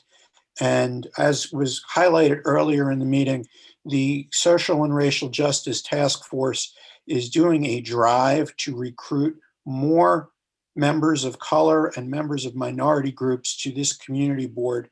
It looks right now like about 20% of this board is going to turn over, just short of that, when the borough president makes new appointments in April or May, when they get around to that at their usual time. So we are looking to recruit people. Please check with Viren and Katie. They have flyers you can hand out, and we are looking to recruit as many members of minority groups and people of color as we can. That's all I've got. Jesse and I can take any questions if anyone has any. Otherwise, we'll move into the business session. Okay. Business session. We're going to start with the Clinton Hell's Kitchen Land Use Committee. Jean Daniel. Thank you. I think I'm not sure which letter is first. Number 1. You have McGraw Hill first, and then item number 2 is the draft EIS for the Hotel Text Amendment, which is just for ratification. Okay, thank you, Lowell. I'll let Joe handle the second letter. The first letter, you've heard from Mr. Higgins. We were quite honored to have a presentation by his group. This letter comes, it really comes from James Wallace and Christopher and Dolores and Joe and Brian Weber and Bob Benfato and Leslie Williams. Everybody on the committee really wrote this letter. We will amend it given the update by Mr. Higgins. I want to thank Betty and Paul. They're on retainer as copy editors, so they find a lot of mistakes that the writing staff has made, and we will correct those mistakes. But this was a plus for the community. Felt pretty strongly about the building. You have questions, JD. I'm going to start with Dave Holoka. Hi, this isn't really a question. You know, a lot of people may not realize that the McGraw Hill building isn't just another Midtown skyscraper. Its top is a staple of architecture books. This is the catalog that accompanied MoMA's epic-making 1932 exhibition on the international style. It's the only New York building included in the book that accompanied it, the classic book, was one of only a handful of American buildings included in the exhibition. Even photos of the building from its time are celebrated. For people who know architecture, it's as identified with the building as the name of the Chrysler Building is with the Chrysler Building. This would not have been like changing the name of the Pan Am Building to the MetLife Building, and it would have affected the actual physical architecture of the building. That name is also a testament to New York's longstanding history as a world capital in publishing. So it's part of the layered history of New York, and that change should never have been proposed. And I just really want to congratulate Hell's Kitchen Land Use for having turned this one back and having done something I don't think I could have done, having done that with civility. So hats off. Thank you very much for that, David. You should also point out that Marvel Comics got started in the McGraw Hill building, and Captain America would have been very proud of this decision. And Raymond Hood went on to design Rockefeller Center, as I'm sure you know, David. And wouldn't it be wonderful if he also could have designed Hudson Yards? Christine, go ahead. Yes. So may I ask for a friendly amendment to include in your change in the letter that they look at restoring the details of the sidewalk, which are specific to the building. There are stripes of green ceramic or tiles, which are spaced on the sidewalk. Sure, Christine. I don't believe they're landmarked, but that's a very good point, and we can certainly put that in the letter that just as we're worried about the interior, which is not landmarked, but we want the same care, we certainly can do that. Christine, could you send me some language? I will. Thanks. James? JD, you're too modest. It's a really great letter. I wanted to see if there's a friendly amendment that you'd accept. Line 137, it's mentioned, the board understands that the interior of the building is not landmarked, but we are encouraged that consultants will make every effort to ensure renovation is in keeping, et cetera, et cetera. If some mention could be made of the fact that in the original landmark application, significant mention is made of the interior, even though the interior is not landmarked. Sure, James, excellent point. Send me some language, absolutely. Easy to do and important, thanks. You mean the landmark report, James, not the application, right? That's correct. Yeah, just send that reference, James, and happy to put it in. All right, thank you, JD. You said Joe was going to take the second letter? Yeah. Lowell, could I just one quick addition? Go ahead, Jeffrey. Sorry. Yes, the elevators are a marvel, and I also hope we can landmark the fonts of the building. But to Christine's point on the sidewalk, JD, I'm not sure we should recognize whether or not it's landmarked technically, because if the sidewalks were designed in accordance with the whole of the building, they should be viewed as landmarked. It's exterior. The building property, the property is responsible for the sidewalk. So let's not get too specific in there. Let's try to sort of maybe couch it as a whole if we can. I'm not sure what you're getting at, Jeffrey. No, we'll get something in there. I'll draft that, Jeffrey. You may want to participate in that. Sure. Thank you. This is a huge win. So bravo to the committee. Right. Thanks. Okay, letter number 2, Joe.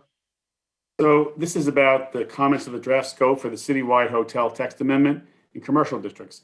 If you remember, in 2018, we had an amendment come to us requiring special permits in manufacturing districts for hotels. This is the second part of it being extended citywide. This affects our district much more because there are commercial districts both in Chelsea and in Hell's Kitchen. In that point in time in 2018, our issue was there was an exemption in the special permit. The special permit is about, do the hotels fit, character, surroundings, are they going to work? So we opined on that, and there's findings in the special permit. But the special permit exempts hotels being converted for social service use or community facility use. So we are again reiterating from 2018, those hotels should in fact be included as part of the special permit findings. And we cite the fact, look what's happened when there are hotels that are converted to social service use without proper thought and planning. That is the guts of our letter in total. Any questions? Okay. Can I say one thing, Go ahead, Lowell? Jesse. I just would like to highlight the immense amount of work that Joe Restuccia and Betty McIntosh and Paul Devlin did on this. And I just want to also just highlight specifically, Joe was literally jumping from final reports of the Chelsea NYCHA working group project to this, to dealing with catastrophes happening at Clinton Housing. And so it just was just an immense amount of juggling and going back and forth, and everybody working very hard. And Savannah Wu from his staff was very integral in that, making sure that everybody got their edits in and comments in. So I just would like to highlight that. Thank you, Jesse. Okay. Letter 3 was sent back to committee. So we go to letter 4, Chelsea Land Use Committee. Paul or Betty, this is to approve the PCE. You're on mute, Betty. This is an easy one. As I said for the public hearing, that this is an extension of a special BSA special permit for a physical culture establishment, Barry's Boot Camp at 135 West 20th. And there's no residential units above, only commercial space, operating since 2011. There have been absolutely no complaints about this facility. So we're recommending approval with 2 conditions: that there's no disruptive activities. If complaints come forward, the operators will attend meetings set up by the community board to correct problems, although we don't anticipate that to happen. So we're recommending approval of this extension. Any questions? Chris? Thank you very much. Just a quick question. Does this facility provide any programs for and is accessible for people with disabilities, living with disabilities, both visible and invisible? I don't remember. It's a little hard. They're limited now in terms of how many people can use the facility. Paul, do you remember when they Yes. talked about people with disabilities? Yes, they did. They are ADA compliant on the first floor, and I know they have an elevator down to the lower level as well. So yes, they're completely ADA compliant, and they do offer programs for people with disabilities, but I don't know that many people will take advantage of that. Oh, I will. All right then, Martin, you go. Go to Barry's Boot Camp. Yeah, and they should have equipment that is appropriate for seniors and disabled people. They do. They have a lot of lighter weights, and they did make mention of the fact that they do have programs for people with disabilities. Can we put in any letter? If they're providing it already, do we need to include it in the letter? Oh yeah, in establishing president, it should be the last thought. You could bullet. you can applaud that they are doing it, you know. Yeah. Yeah. I guess Just note that they are doing it and we applaud it. Yeah, we could mention that in the letter, right, Paul? That we're pleased that there's an elevator to the basement and they have a variety of equipment. Yeah, that's great. Okay, We can do. mention it. And do seniors as well. Yeah, I think we can incorporate a sentence that labels all that together and applauds, as people are saying, we applaud that they do this as Right. part of their facility. Thank you. Yeah, that's great. Great suggestion. Thank you. Okay, I think that's it then. Okay, thank you. BLP, I will remind everyone that item 7 was sent back to the committee. Frank and or Bert, please take the show. Yes, Bert and I would like to briefly discuss items 9 and 11. But before we get to those, I wanted to ask if anyone has any questions or concerns about items 5, 6, 8, or 10. Don't appear to be any. Okay. Item 9, I just wanted to mention it because it's an outdoor eating and drinking establishment in Hudson Yards, just slightly north of the vessel. This place has been previously licensed with a beer and wine license, but a new operator is taking over and wants a full liquor license. In addition, they want to install some form of a retractable roof over what is currently the purely outdoor seating area. They've agreed, they don't have an exact design for the roof, but they've agreed that it won't be kept permanently closed and that it'll be open on all sides at all times. So in other words, it's going to be something that's sort of supported by some kind of, stilts or columns on the sides and roll back and forth in bad weather. But given that it affected outdoor space, I wanted to mention that. Any questions about that? All right, thank you, Frank. I'd like to go on to item 11. Item 11 is letter from BLP to the board, from the board to the electeds about conditions that we would like for a permanent outdoor dining program. This is, right now we're under emergency conditions. Eventually, at some point, emergency conditions will end and we will have to have a program and we'll have to have rules and regs for that program for permanent outdoor all year round dining. We've endorsed all year round dining, our board, in October. This letter, the committee, all members of the committee worked on this letter over 2 sessions, 2 months. This is our final iteration. We recommend it to you for adoption. The main points of the letter, one, that in any permanent program, there is one agency in charge, not multiple, one agency in charge, that the municipality, the city will gain some financial benefit from the program, working that out with the restaurant providers, and that whatever money is collected from this financial structure will go into a dedicated fund, not into the general fund, but into a dedicated fund to enhance street furniture, livability, environment. We also want community boards to be incorporated in the approval process, because the way the emergency situation is, we have nothing to do with it. The community at no level is involved in the planning or approval recommendations for any outdoor street or temporary street sidewalk dining facility.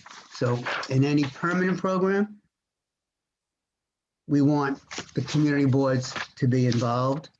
And the final piece is we want to make sure that the street environment is acknowledged, that the function of streets is to provide transportation, and that no obstructions are created for the vehicles, nor for pedestrians, bicyclists, any other users of transportation of the sidewalks or the streets.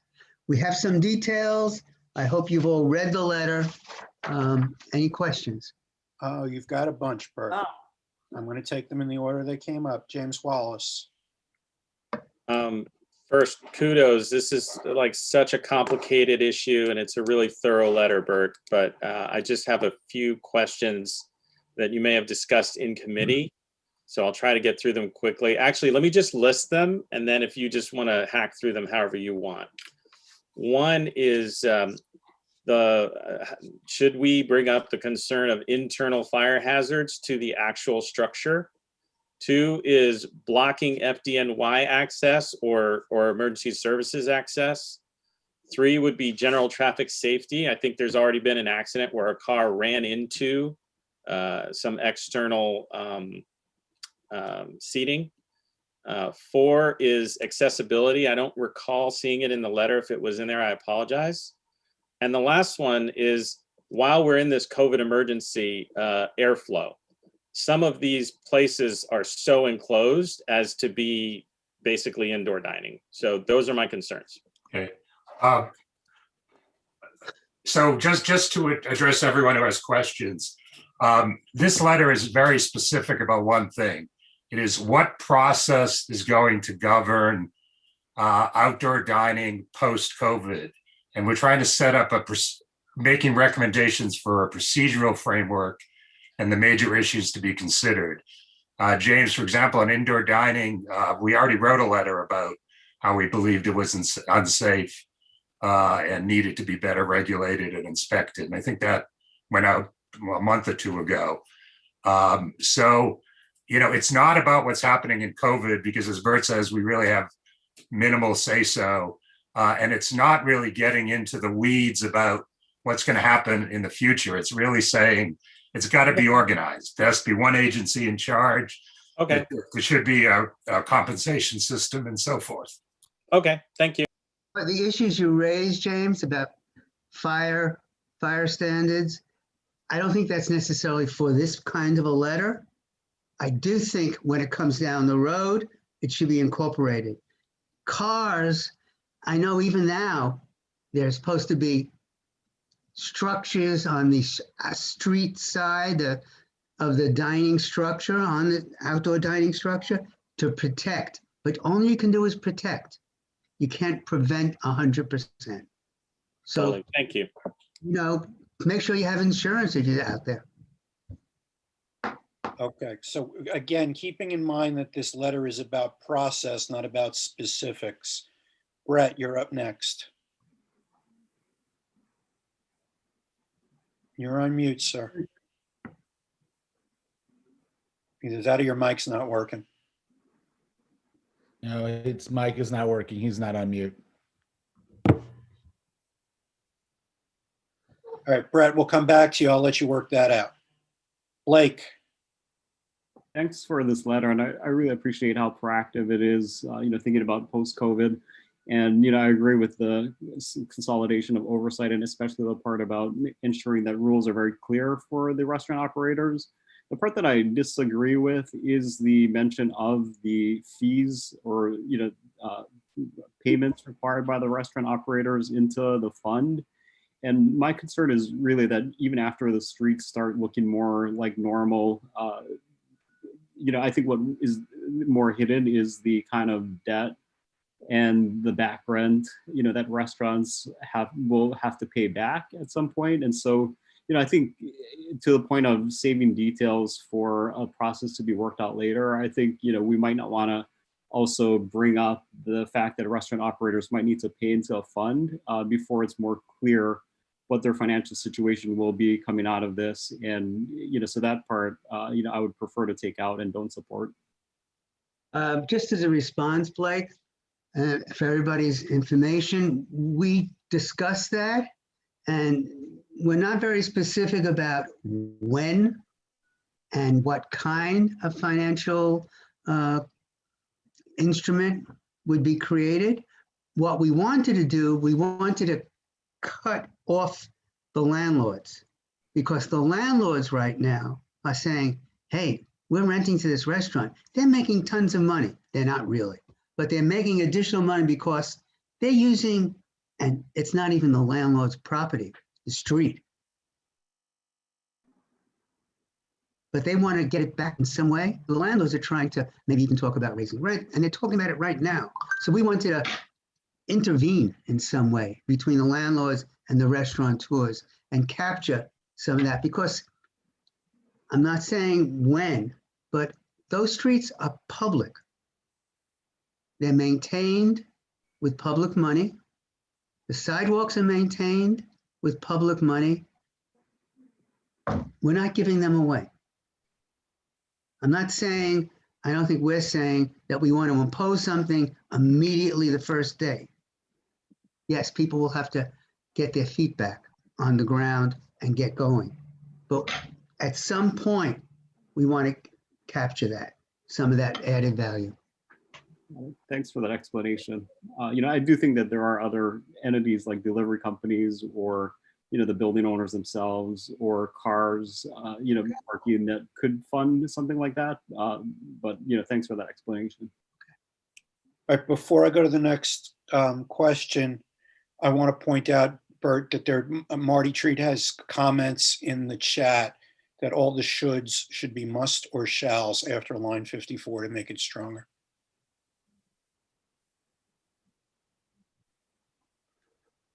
You got that? I got it. All right, I'm going to go back to Brett now. He thinks he's working. No, you're not. Brett, you got to get out of the Milky Way there. Come on, buddy.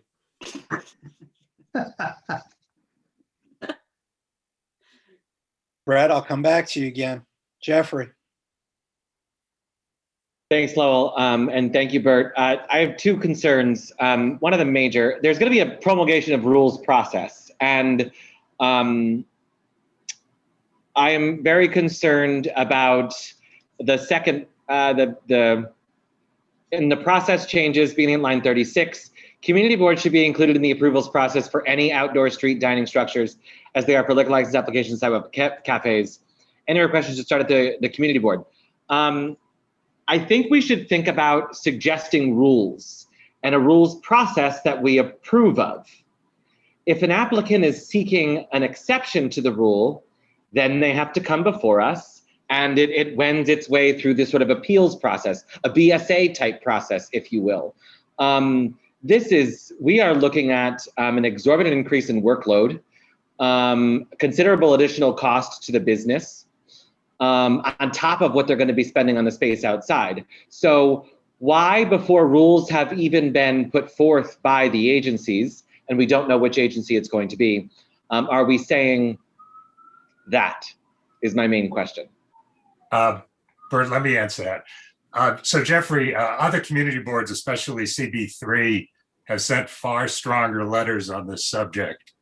What we see happening is that so much of what we spend so much time on, discussing outdoor music, discussing hours, discussing size of outdoor dining, was sort of wiped away, with this present outdoor dining program. And we were okay with it because it was an emergency situation. But all the problems we try to avoid with our stipulations came back to haunt us with all this outdoor dining. So I think we discussed this at the committee, and I think people believe that there needs to be some kind of community board approval process like there is for the current sidewalk cafes and restaurants.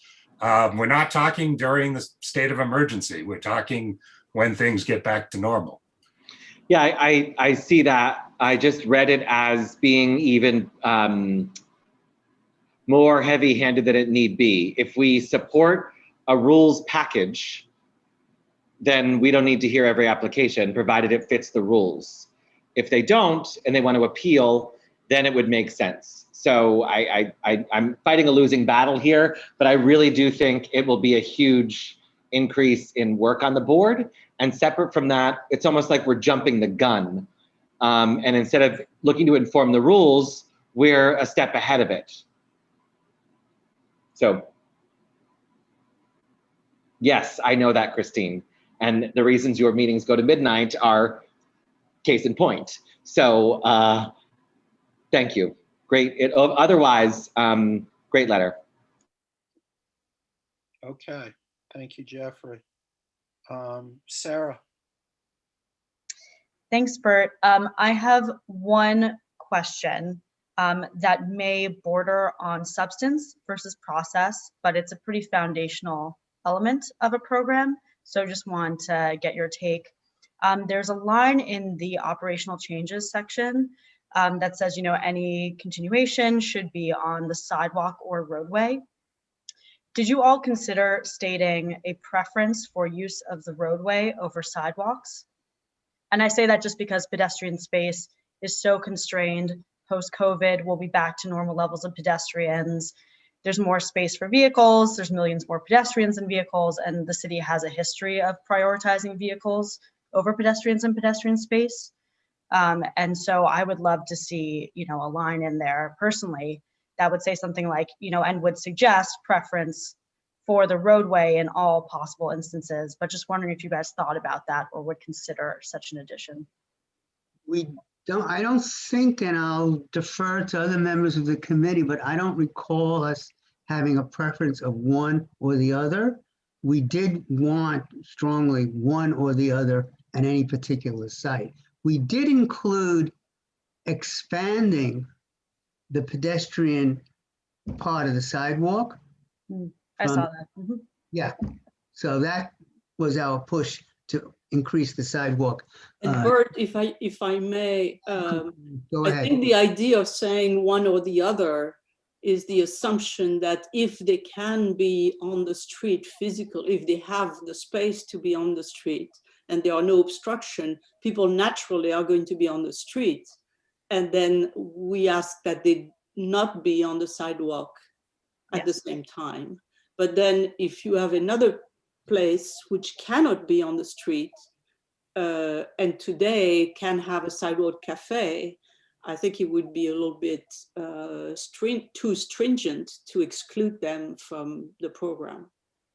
Oh yes, and to be clear, that's why I would say in like any possible instance, but just my fear is the city will default to again using up more very constrained sidewalk space as they actually roll out this program. And I think it's a foundational enough element of the program and a big enough concern, at least in my mind, that I would love to see an additional phrase in there about that. I mean, I would be if Bert and everybody is happy with that, I would be happy to make that point. Yeah, I actually don't think that's controversial, Sarah, because we currently ask applicants if they have both to agree to use the roadway and not the sidewalk.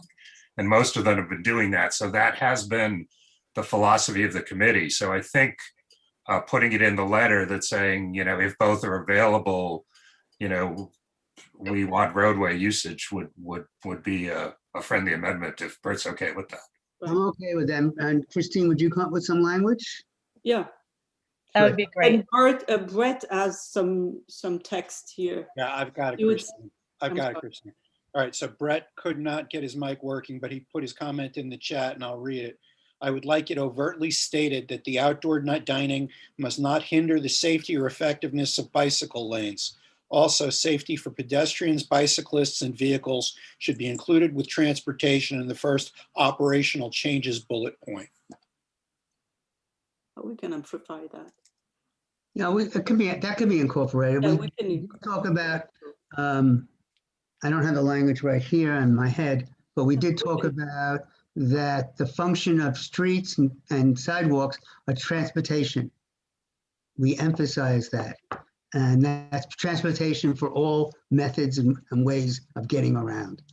Okay. And that can be incorporated. Okay, I'm going to go to Leslie next. I want to thank the committee. This is more really in support of the letter. Bert, thank you for letting me talk in the committee when we were there last time. I would love stronger language in that second to last paragraph, because that is my biggest concern. And you just mentioned it actually, is that these outdoor dining spaces, they are public space, is now landlords are upcharging restaurants, saying, hey, look, we have outdoor space. This is the rent now. So I'm glad that you guys incorporated at least that concern. I wouldn't mind if it was stronger, because I think what these outdoor spaces were originally trying to do with COVID is help the restaurants And in the long run, it's actually going to hurt them when landlords or, commercial landlords then kind of take that space for their own. So I don't know if Christine or Bert or someone can do even stronger language saying this is public space. This is not an extension of the commercial space, because that's what I fear. And my thoughts, Bert, but thank you so much for incorporating that. I really do appreciate it. And if stronger language was in there, that would be great. Yep. It's not part of the lease. Mike, hang on. So mention that. Brad's next. I think, as we know, we really enjoy this new dynamic, and we're trying to put our hands around it. Let's just say I own the local hardware store, and now I want to put my store out on the street. Or I own a clothing store, I want to put it on the street. Why does the bar and restaurant only get this advantage? Do we want to go back to the way it was in the Bowery with everything on the street and the sidewalk and that lifestyle? Because I don't know how we could just say, hey, Mr. Restaurant, you can go out there and take advantage of this public space. And now my business, I can't. So what's our thoughts on that? How are we processing that? I would give you my answer off the top of my head. And I'm not saying would necessarily, Brad, be my final answer if I thought it for a couple of days. But at the moment, I would say the nature of the restaurant business, of course, it's underlying capitalists making money, but the nature of the business is social, which is different than a hardware store. Restaurants are places for people to gather and make contact.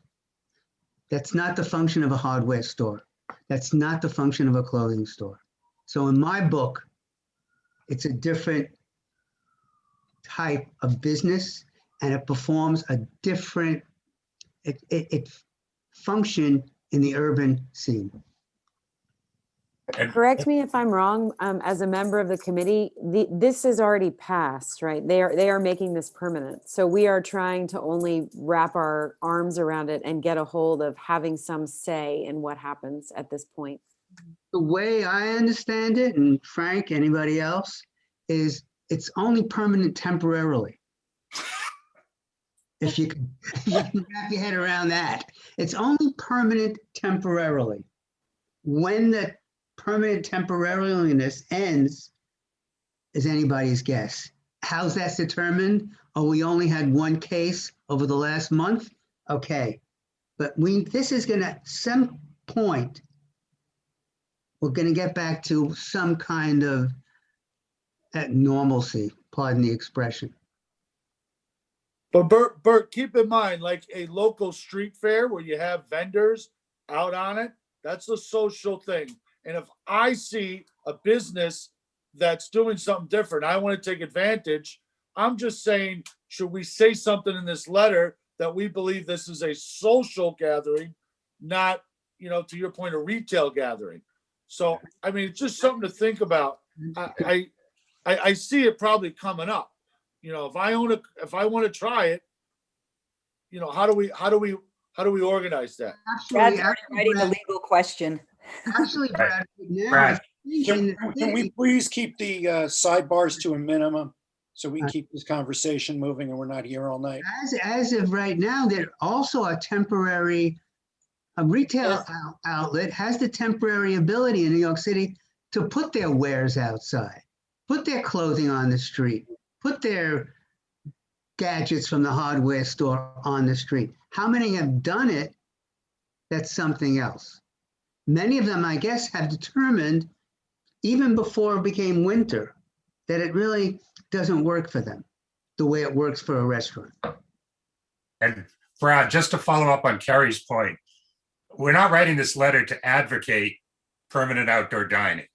6 months or so ago, the mayor announced that he was making outdoor dining permanent with no guidance on how it was going to happen or be administered. And so this letter is about, things you should consider when you're making this permanent, and we, the community boards, want a seat at the table. But it's not addressing the fundamental issue about whether there should be a permanent outdoor dining, because as Kerry said, that ship has sailed at least for some length of time. All right, Joe? Thank you. Yeah, I want to thank the committee for writing this because I'm going to make a few notes.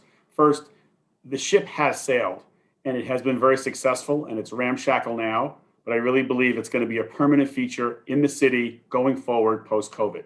Yeah. As always, our board tries to get ahead of the curve and lay out things and possibilities for us to be able to be involved in it. I want to speak to Blake's comment and then to Jeffrey's. First to Blake's, I think we should definitely note in this letter that there should be fees, but they should be certainly deferred quite a way until COVID is over. We should note that because there should never be a fee after we're back in a regular economy. No, there should be a fee that the city gets revenue from its space, right? We are taking public streets and making them for a good social and a use. And we're animating everything. That's a good thing. So Jeffrey, on the issue of regulations, I think there will be regulations, but these really will become, I believe, the new sidewalk cafes that we need as a community to think about, go through a permit process and a review, because what works in one location is not the other. And we as the board will have a better idea of the specific locality, the noise, the timing, whatever, that what's appropriate for one area is not appropriate for another, just like we are in a sidewalk cafe. Yeah. So I think it's good to think about this going forward, and it should not just be an as of right thing, because a weird example is in Hudson Yards, Hudson Yards Special District, there are no sidewalk cafes permitted. So this could be a use that works. But do we want this on a residential block, mid-block with a restaurant on an odd commercial space? Probably not, kind of thing. So I just want to put that out there and say, getting some of these things out is really good. Thank you guys for doing it. And you're getting all of our comments, so it gets a little bit better. Thanks. Hector? I just wanted to make a comment specifically outside the letter. As related to the abandoned outdoor dining facilities from the restaurants, unfortunately, that have gone under. Are we going to address that at some point at a later date, or has that been? I mean, because basically they're being developed, unfortunately, by some illegal activity, that I've noticed. Right. Others have as well, along with homeless taking them over as well, which is creating a bigger issue as well, a safety issue. I think we should address that more as an operational issue right now and bring it up to the NYPD as well as the DOT. And if you want to give me some addresses, I'll follow up with the DOT. Okay, thanks. Right. Chris? Okay. Thank you again. I'm really excited, and I apologize for not being able to make the committee meeting, but I had a similar conversation with Leslie Murphy about this probably in October. And so I'm really glad to see that elements of that conversation made it into the letter. I wanted to ask, in situations where both sidewalk and street outdoor dining are not capable, would it be possible to ask the city to direct potential outdoor dining programs to our open air parking lots in communities, so that way it's an equitable distribution, an equitable program for everyone? And then the second, as it relates to outdoor dining and bike paths, could we? I just want to echo what Brett had said, that we need to ensure that both the safety of restaurant workers and bicyclists are put into concern, that there's a decent buffer there in those bike paths. I think of 9th Avenue. And lastly, it's the last thing that came up in my mind, which is going back to the fees and taking back the public streets for public use and protecting our small businesses. I've done a survey of about like 40 restaurants in the district already, and most of them project conservatively that they won't be able to make it out into the black from COVID for another 4 to 8 years, because they've incurred just so much debt with their rent, and they've incurred a lot of debt building these sheds as is. So it's not necessarily that when the emergency order is lifted or when COVID goes away. But when an economist says, no, this is the natural like curve and arc for businesses to get out, not because a mayor says I want to take money, or not because we're saying we want to take money for programs for our community, but when it is like absolutely the most healthy opportunity to start collecting that. All right, it's been pointed out to me that JD has been raising his hand physically and not using the raise hand feature. So I've been skipping him, so I'm going to go to JD next.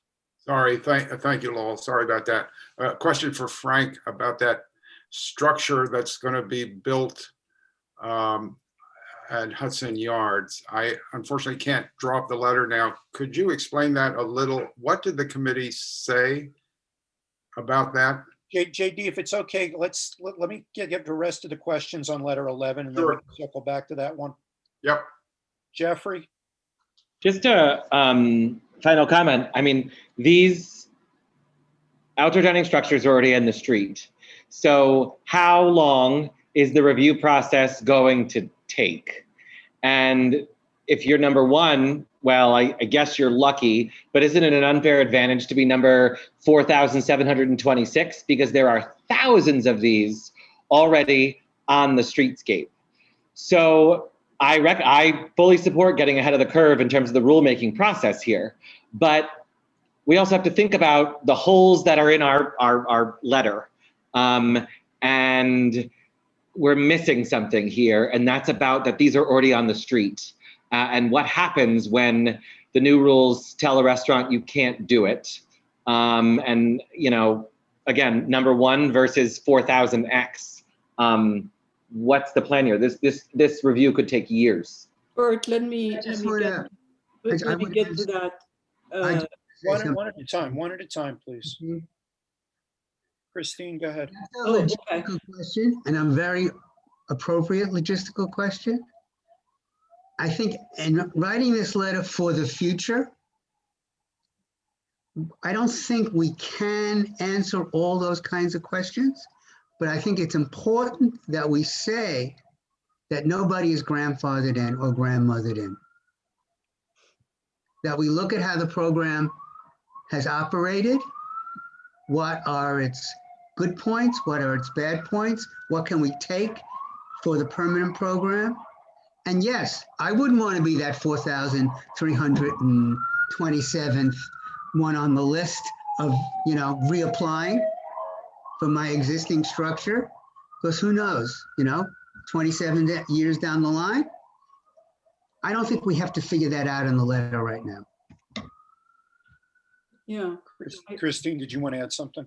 Yeah, I think that Jeffrey, it's going to work a little bit like the Sidewalk Cafe, as Joe was saying, where you have right now, if you buy the Sidewalk Cafe from somebody, you have an interim permit for some time until you get your new permit anyway. And so, and then, you know, every 2 years, the people have to come back for a renewal of their license.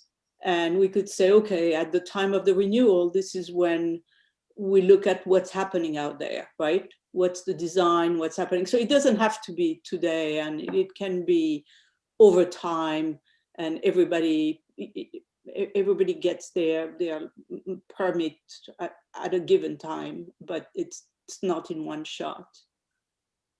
All right, Bert and Frank, do you guys want to just sum up where we are and what this letter, reiterate what the letter is so everyone knows?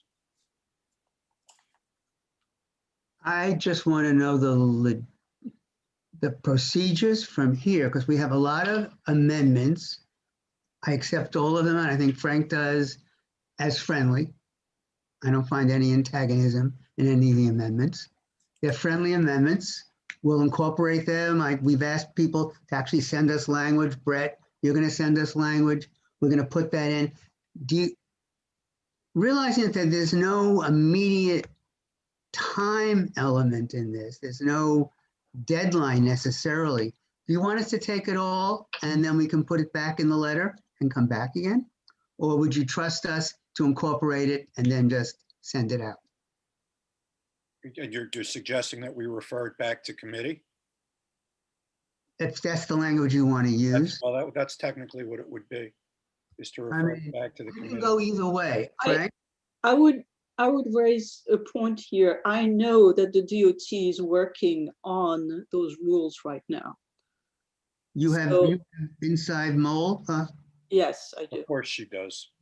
So it seems that, I think all the There is a time element. Yeah, all the comments were fairly, I have a list of comments. We prefer on the street rather than the sidewalk. We want to add Brett's paragraph. We want a stronger language on public space.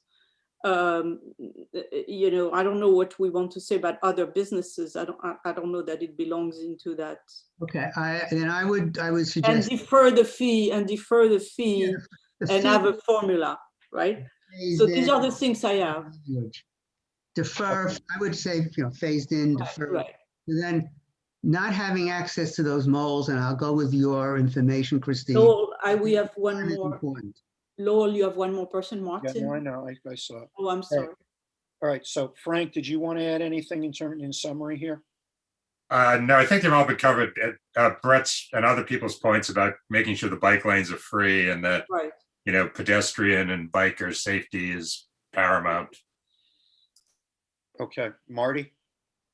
I want to support the idea of the letter not coming back to us.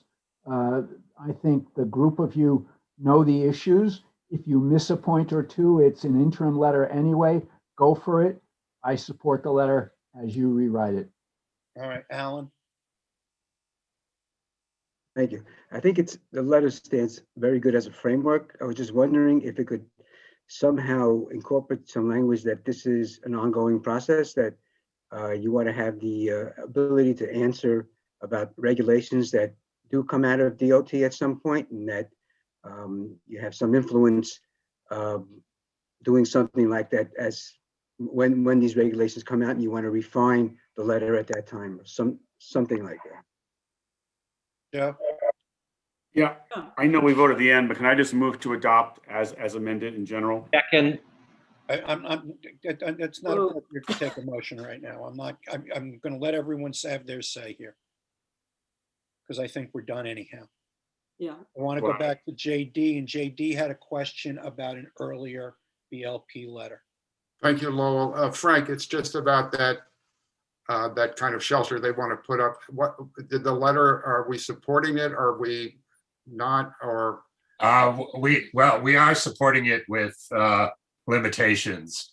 First of all, it's only extending over the part around the structure that they are allowed to use already for dining. So it's not taking up more real estate. It's simply a roof that's going to go over it. They agreed that it wasn't going to turn into the shed and be something that was quasi-permanent. They agreed the roof wouldn't be permanent. And as part of that the sides would always be open. So they can't completely enclose it. It can only be a roof. And they've agreed, without specifics, but they've agreed that it will be retracted on occasion. I mean, their point is they want this to be outdoor dining, but they need the roof for protection if it rains or, things like that. So I think they want to keep it open. Sure. I guess my concern is precedent. If other establishments come and want a roof, what do we do then? And secondly, how is it monitored? Who regulates that? I guess I'm asking, is it a park or is it a public space? It's a related space. It's a public space. It's related space. Let's get real. Yeah. JD, when this came up, I discussed it with Bob Bonfato, who said that this amenity, if you want to call it that, was always planned as part of Hudson Yards, that there was going to be an outdoor food and drink vendor there. He said and that his staff had talked to the operator about what they wanted to do, and his staff seemed okay with it. He said the roof might be a new twist, but he didn't know anything that prohibited it. Okay. Yeah. Just one thing, JD. Yeah. The previous operator of that space had a low level of food. they're saying that they are going to have a higher level of food, and that's why they want more of an enclosure or protection, that it's not just have a drink with a bun, it's have a meal with a drink. Sure, and it's not a bad idea. I'm just curious about, as we go forward, if we get more of this, what exactly. But anyway, thanks. All right, Joe. Yeah, I think it's a bad idea. It's related, guys. They have privatized this plaza right and left. It is a public open space. We have a huge vessel in the middle of it, and we have a shed. That's what's happened so far. I think you're missing the broader picture. It's not that there was always part of the amenity. It's a very different thing to have an open air cafe that is used part of the year. And I believe Related will make this roof as permanent as possible. And yet another portion of this public open space is visually removed from the public realm. I think you're being way too nice on this. And it is merely the Related creep we have seen step by step in Eastern Rail Yards Plaza.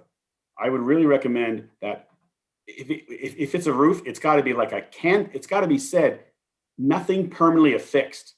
And I know for a fact, come back in a year, they'll have this thing so solid with sides, and because they need it to serve better. They're taking over the public space.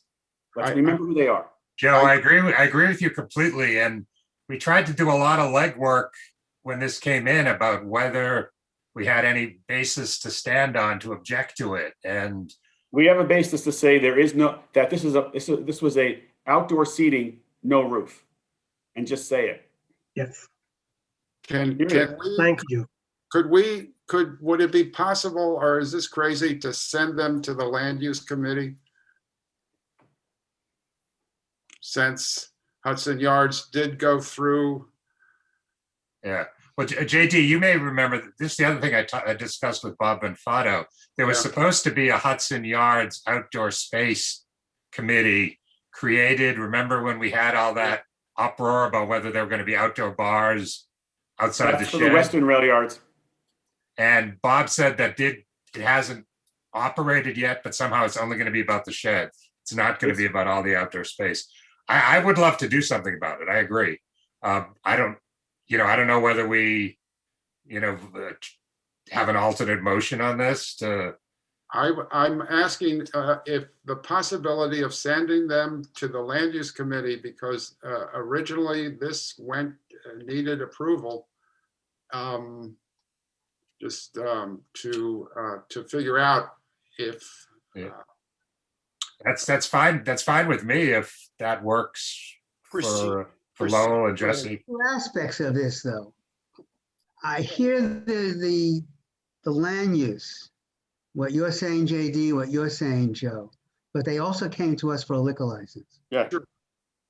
So I'm not the lawyer here. I don't know how we separate the two aspects. Well, I guess my concern is, and I'm sure it's Frank's concern and Joe's and probably Bert's too, is that, again, this was public space, and gradually, and Christine knows, it's being related devised. And I'm just wondering if. I think it's a reasonable approach to say to them, they knew we were concerned about it, and we'd go back to them and say, the approval has been tabled, and we would like you to show up at the land use committee to discuss. Is there a representative of the applicant here? Does anyone know? I believe. You just went on mute, Frank. I was going to check. I don't see anyone on the attendees list that I recognize. Okay, because if they would voluntarily withdraw the application for right now. Well, not withdraw, but postpone. I think this would be similar to asking them to postpone going forward with their SLA license, until we meet again with them in a public setting. And so, we'll have to, we do this on occasion with SLA applicants, and we can see if they're willing to do this. Well, then the vote would be to send this back to committee for right now. To a committee. Well, it would go back. It would have to go back to BLP procedurally, and then BLP could refer it. But for the purposes of the vote, it would have to go back to BLP. Marty? Well, you wouldn't be voting. It would just. Yes. Okay. Marty? Thank you, No, it's a JD. motion to refer back to committee, sure. Thank you, JD, for raising the issue. And- Sure, it's no reflection on the committee No. at all. It's just, it's an ongoing concern with, I'm struck with remembering that the whole plaza was to be 40% of that area that was supposed to be open. What's the language? sky. Freely accessible and open to the sky, or something like that. And as Joe is saying, related is incrementally taking that back. So we do have something to refer back to, because the language in the original, was it a memorandum of agreement? I don't remember what it was, said something like what I just said. So yes, sending it back to the committee and figuring out how to. The question that came to my mind a moment ago was, is this outdoor use delimited? Can it ooze further than what they have? I don't know what your discussion was, but more important is that it is taking back what we had originally agreed to, and that makes me really. I mean, we have a cafe in Worldwide Plaza, and it's open to the sky, and it's part of the original approval. I'm concerned we're taking it away from the feel of public. As soon as you put the roof on it, you're saying. Yeah, Dolores? I'm wondering if it's possible that we opine on the liquor license and then state within our letter that we cannot approve, or that we are not in favor of the roof, and that needs to be referred to land use, as it is a land use issue and has been part of conversations with the agreements that were made in the past. Because my concern is that what if they go ahead and as some applicants normally do, and just push this through without continuing with the public process, as they can and still get a liquor license? And if we haven't been on record opining that we are against the roof, we haven't had an opportunity to make that stand. All right, Dolores, hang on. Dolores, are you suggesting deny unless they talk to us about the roof, or are you suggesting deny and come talk to us about the roof?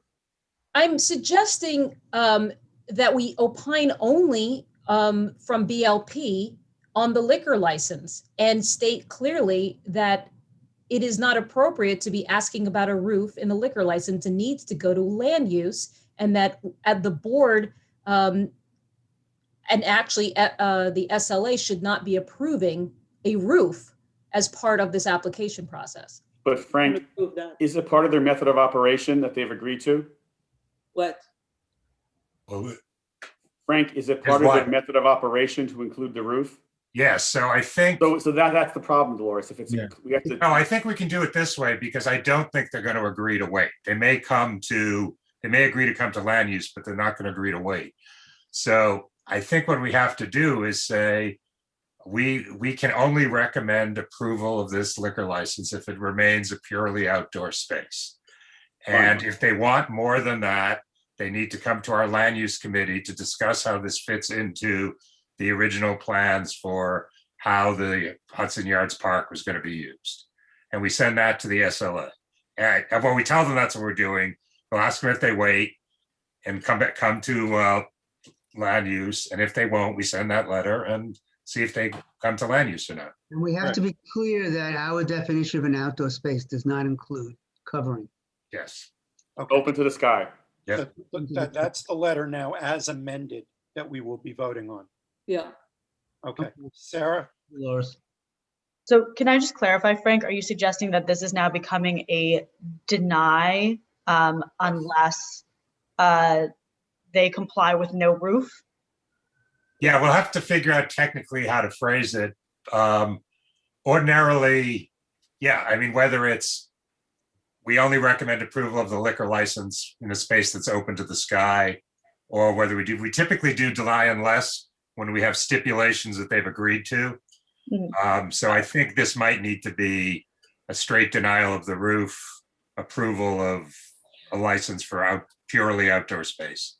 That'd be great too. wanted to clarify how strong the language was and just what the mechanism was. Frank, it seems to me that we need to raise, the concern I have about this approach is that if we raise a land use issue, and then it turns out it's not a land use issue. I mean, you know, from a land use standpoint, you don't have to approve or not approve a tent, because what they are going to say, it's like it's a tent and it's open. And so it's a furniture, it's not a land use. Then at the end of the day, we're going to get the tent. Well, I don't think we have to say we believe it's a land use issue. I think we just say we, the BLP committee, is only approving a purely outdoor space. If they want the roof, they need to talk to the land use committee or come about back how a roof before. fits into the overall planning of Hudson Yards Park. But, and I just will also point out that when you say it's not a tent, and when you canvas from top to bottom, they specifically said to us, they want to have metal stanchions, metal posts that will support whatever roof they decide on. And that roof may be canvas, that roof may be glass. Right. But the metal support. I think it's clear what the letter, I think it's clear now what the letter is going to say. So I think we can move on. All right. Do we have to make, since it's amended, and I don't know whether everybody is in agreement, you want to make No, they're taking it as the chairs have taken all of the comments as a friendly amendment. So we can vote on it as is, even though it's twisting the letter around. Thank you, Frank. Thank you, Bert. Going to move to the ACES committee. Kit or Alan? Thanks, Lowell. Evening, everybody. So Sabrina is going to talk to the first one, representing our arts group, and then Blake is going to speak on the second one from our Street Life folks. So item 12 is a letter of support for CHKLU, which is an organization that's been around for over 25 years. It serves in the 5 boroughs and some parts of upstate New York, but it also it serves in our district. And their mission is to support artists by transforming vacant retail locations into spaces that enables events to create and have a space for this artist. They have basically 4 programs.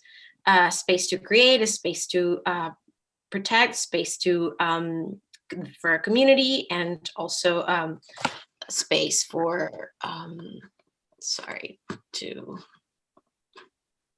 missed a letter, but anyway, there are four points of it. It's just a letter of support. So when we have any budget requests for the future, this organization, it's in our support. Okay, James, you have a question on this letter? Yeah, I mean, it sounded like Sabrina answered it at the very end, but it wasn't clear to me in the letter. And by the way, CHKLU is a great organization. I think most people who know me, who've been on the board for a while, know that I'm a huge supporter of visual arts and on artists in particular.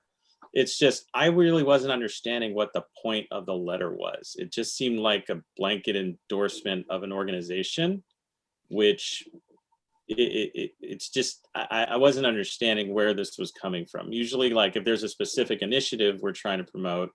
They're not, is more for like the future, if when we have our budget request, so just to have it there.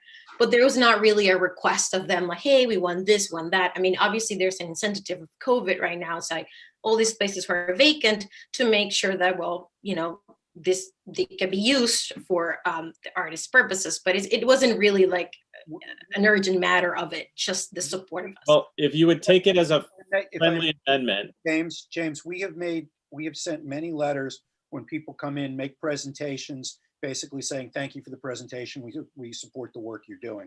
We've done that multiple times. Awesome. I just wanted to see if we could make a friendly amendment that indicates that we support this kind of work instead of just making it very specific. I mean, we can leave CHKLU in there. I'm not saying take that out. I'm just saying that the letter really doesn't reference the fact that what we're really supporting is the idea of taking vacant retail space and energizing it with the visual arts. That's the friendly amendment. Would you take that, Sabrina? Yeah, sure. I can frame it better. Thanks. 13.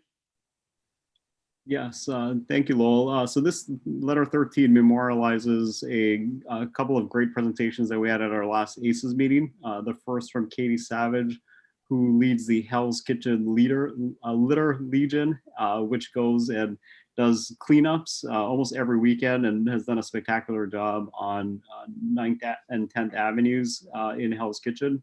As well as we had a presentation from Marissa from DSNY, and a lot of the conversation was around the overflowing litter baskets. That's as a result of cuts to the DSNY budget.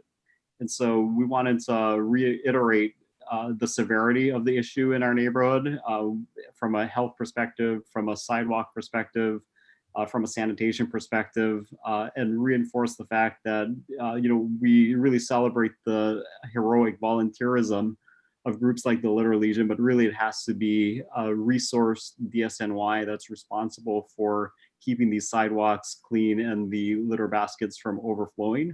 So the letter reiterates our support for reinstating the basket pickups, as well as looking for other stopgap solutions and other creative ways to address this issue. For example, through working with the ACE program, I'm sorry, to get an additional staffer on 10th Avenue, as they've done a great job on 9th Avenue. So happy to take any questions about this letter. Paul? Hi, I agree that the litter baskets are a problem and need to be addressed. And I agree that we should be fighting for every kind of discretionary spending we can now to fix the problem and in fiscal year 21. The problem I have with the letter is asking for additional funds in fiscal year 22. I've raised this at a lot of our budget discussions that the current mayor's proposal for fiscal year 22 is a $92 billion budget with a $5.25 billion shortfall. And I think it's not good for this board to be making requests for anything in fiscal year 22 besides funding for education, public safety, healthcare, housing, and public transportation. So anything else, I don't think we should be asking for additional funds because it's unrealistic. So I'd like to see if this letter might drop that clause and say, let's not fight for it in fiscal year 22. And my final statement is, I won't repeat this at letter 19. I'll have the same argument for 19. So I appreciate your thoughts on that. Thank you for that feedback. Would you be asking for any future year to be referenced, or just drop the specific budget year? Because I do think that it's an urgent priority. I realize that there are other urgent priorities, but I would not want to take away from the sense of time sensitivity on it. Right, and I would agree. I would agree with the current time sensitivity. I think that I can pull up the letter. You do mention specifically a request for fiscal year 22, and that's where I'm having trouble, is the request for that year. So any additional discretionary funds this cycle, anything for fiscal year 21, I'm great with all that. I just, on line 8 of page 2, you mention the restoration of funding for DSNY basket pickups in its fiscal 22 statement of district needs refers to our letter 19, which I'm going to state, I won't restate it then when we talk to 19, but the objection to any funding request for fiscal year 2022 that aren't in the 5 major categories of needs for the city. Blake, are you okay pulling that out? Yeah, so I think we could take it out of, you're saying take the fiscal year out of line 21. Yeah, fiscal 22, fiscal year 22. Any reference to fiscal year 22 or the future? Yeah, I think that would be fine. But Lowell, we should hear everybody before we make. I understand that. I want to make sure that Blake understands what Paul is asking. Okay. Then I'll go back through everyone else, Christine. Sorry. Thank you. All right. Bert was next. Yeah, just as a bouncing off what Paul was saying, and I didn't intend to say it, I think it should be kept in fiscal year 22. I think it should be kept in. It's in our budget request. I think it should be maintained in your letter. And I actually think it's part of public health, basket collection. It's public health. And I think there's a political will to do it. It's not unrealistic, but that's not why I raised my hand. I raised my hand. I like the letter for what it is. Just I had a sense that the letter was being, and I don't want to be sort of micro neighborhoodly, but I had a sense it was a Hell's Kitchen letter, that Chelsea didn't exist in that letter. And it may be because we're not as lucky as Hell's Kitchen is to have those litter people. I don't know of any Chelsea group that way. But somehow, you know, when you said 9th Avenue between these blocks and bring it over to 10th Avenue and those blocks, I said, well, we got 8th Avenue in the 20s. We got 9th Avenue, we got 7th Avenue, you know, and down, we have the west side of 6th Avenue in Chelsea. That's part of Community Board 6. But no, this is Community Board 4, right, thank you. 4, who knows where 6 is? So I just, if somehow you could add a sentence or a reference or something like that, so I wouldn't feel that it's a Hell's Kitchen letter. Yeah, Okay. that feedback for well taken. It's just it was to memorialize that piece of the presentation from the House Litter Legion, but you know, I'm happy to add some additional context that you know we care about Chelsea sanitation. Oh my God. JD, did you say something?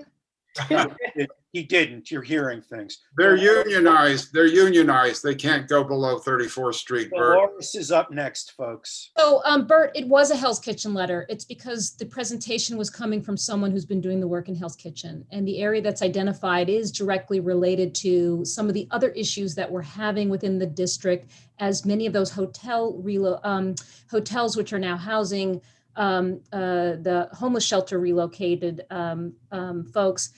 That's why we're also really concerned, Paul, that it is a health issue. There's a lot of needles that are showing up and it's a problem. And we need to be thinking about this now. And it is something that's urgent. So Bert, it wasn't a slight to Chelsea. It's just Chelsea wasn't identified as an issue. And the group that came before the board was specifically talking about this corridor. That is not to say that we don't need help sanitation-wise across our entire district, but I think what it is losing when we do that is a very specific analysis of what is happening in this area, and someone who has been physically doing the work to know what's happening block by block and to identify where we can put in a definite solution. And that's really the key, is that by getting the budget, it actually puts a solution to a problem that is occurring right now and is very important, Paul. So Paul, I respectfully disagree that we need to remove that reference to the budget year because it is an immediate concern. And I think that if we leave that out, we don't get the results that we really do need to see. That's illogical, Dolores. You just said it's an urgent need, but I'm saying take it out of fiscal year 22, which is in the future. Paul, I'll come back to you. That's our latest budget. That's our latest budget. All right. Alan is up next. Bert, thank you for sticking up for the neighborhood. Dolores does make a good point about what the presentation was all about, but perhaps we can expand that a little bit for the whole city. And again, to agree with Dolores, this is a health issue going into 22. Garbage is a hazard to people's health in many different ways, and it needs to be addressed. And I think the city needs to find some way to allocate funds for better pickup, better sanitation work. And I think down the road, the city council will find a way to do it. So I disagree totally about taking it out. All right, Brad. Thank you. Yeah, just an idea, not to change the letter, but on another way to help immediately, is this something we could go to our local bids and say, can there be a assistance in this? You know, a temporary enlarging of their area to help? Just a thought. Yeah, I think that's a great idea, Brad. And, you know, I think that's one of the reasons why the Hell's Kitchen area, you know, was a particular focus for the Hell's Kitchen Litter Legion, since it's not covered by a bid, you know, whereas other areas have had the issue mitigated by bids. Jesse, you wanted to add something? But you have to come off mute to do it. Sorry, it's a long night. I just want to give a little more context to this, right, is that I think there's a portion of the letter. I think, first of all, I think it's a great letter by Blake, summarizing both two different things. It was sort of my recommendation that the committee could combine both his presentation, Blake's presentation, and the litter patrol presentation. So if there's a little bit of a disconnect in terms of why it's Hell's Kitchen focused, but still, I think the request about the baskets is district wide, and it's been on record for multiple years. So, but I do. I just want to say also about what Brad just brought up is that we do mention the fact that we're advocating for better collaboration and new ideas working with things like the bid and the litter bug organizations, because I think that's what we're realizing is that it cannot just simply be relying on a budget that we know is going to be cash strapped. And so there are other organizations that out there are coming up with ideas, but we need sanitation to be willing to collaborate and have some flexibility with them. All right, Leslie. Blake, this is great. I'm on ACES, obviously, so I know the letter, what you went through with this. The one thing that I think is omitted, I thought we were going to add about when DSNY considers reinstating some of the services, that they take into consideration where the bids are, right? Yeah, that was an issue where the bids are not responsible for actually carting away the litter. So the bids often are assisting into putting them into the bags, which correct, is a big help. Whereas we still want the DSNY to be resourced to take away the litter. But we did mention the bids as one of the organizations, along with organizations like the Litter Legion, that is consulted when DSNY is able to reinstate routes. Okay, Maria. I'll make it short and sweet. I totally agree with Paul and what he thinks is most important. However, I also think that line that Paul, you suggested to be taken out, remain in the letter. I think we need to ask for what it is we want for our community. And I think ask, and let's leave it in. All right, so Blake, I'm coming back to you now. There are basically two proposed amendments on the floor. One is to knock out the references to fiscal year 22 that Paul raised. The other is to expand the letter to make it more district-wide. How do you want to deal with this so everyone's clear what they're voting on? Yeah, for sure. So I think it's fine to make it more district-wide. I think we still cite the presentations that we're memorializing, but also reiterate, a sentence about it's a big issue throughout the district. On the fiscal 22, I was concerned that the letter wouldn't pass if we kept the fiscal 22 in, but that would certainly be my preference because it is an urgent issue and it does tie into priorities like health. So, I'd prefer to keep in the 22. Okay, so now it's clear what everyone understand what the letter is going to say. It's going to add a line to try and expand the concepts district-wide while maintaining the Hell's Kitchen focus, and it is still going to reference fiscal year 22. All right, with that, I'm going to move to transportation. Letters 14 and 15. Yes, so 14 and 15, I think I want to spend a little time on letter 15. First of all, it's a terrific letter, and it was essentially written by Sarah Appleton, who has taken the initiative of really working on this issue of sidewalk shed. And we had long conversation, and she has put together a lot of statistics. And now you have this letter, which is really a great summary of the issues we have and how are we going to resolve them. Because as we all know, the fact that we have sidewalk sheds are really another safety issue. A lot of people are gathering under those sheds, and it really doesn't, beside the pedestrian issues, it really creates a non-safe environment. We have received a friendly amendment from Paul saying that we should ask another question, which is how is the DOB coordinating with DOT for the granting of lanes in the traffic and the pedestrian lanes, etc.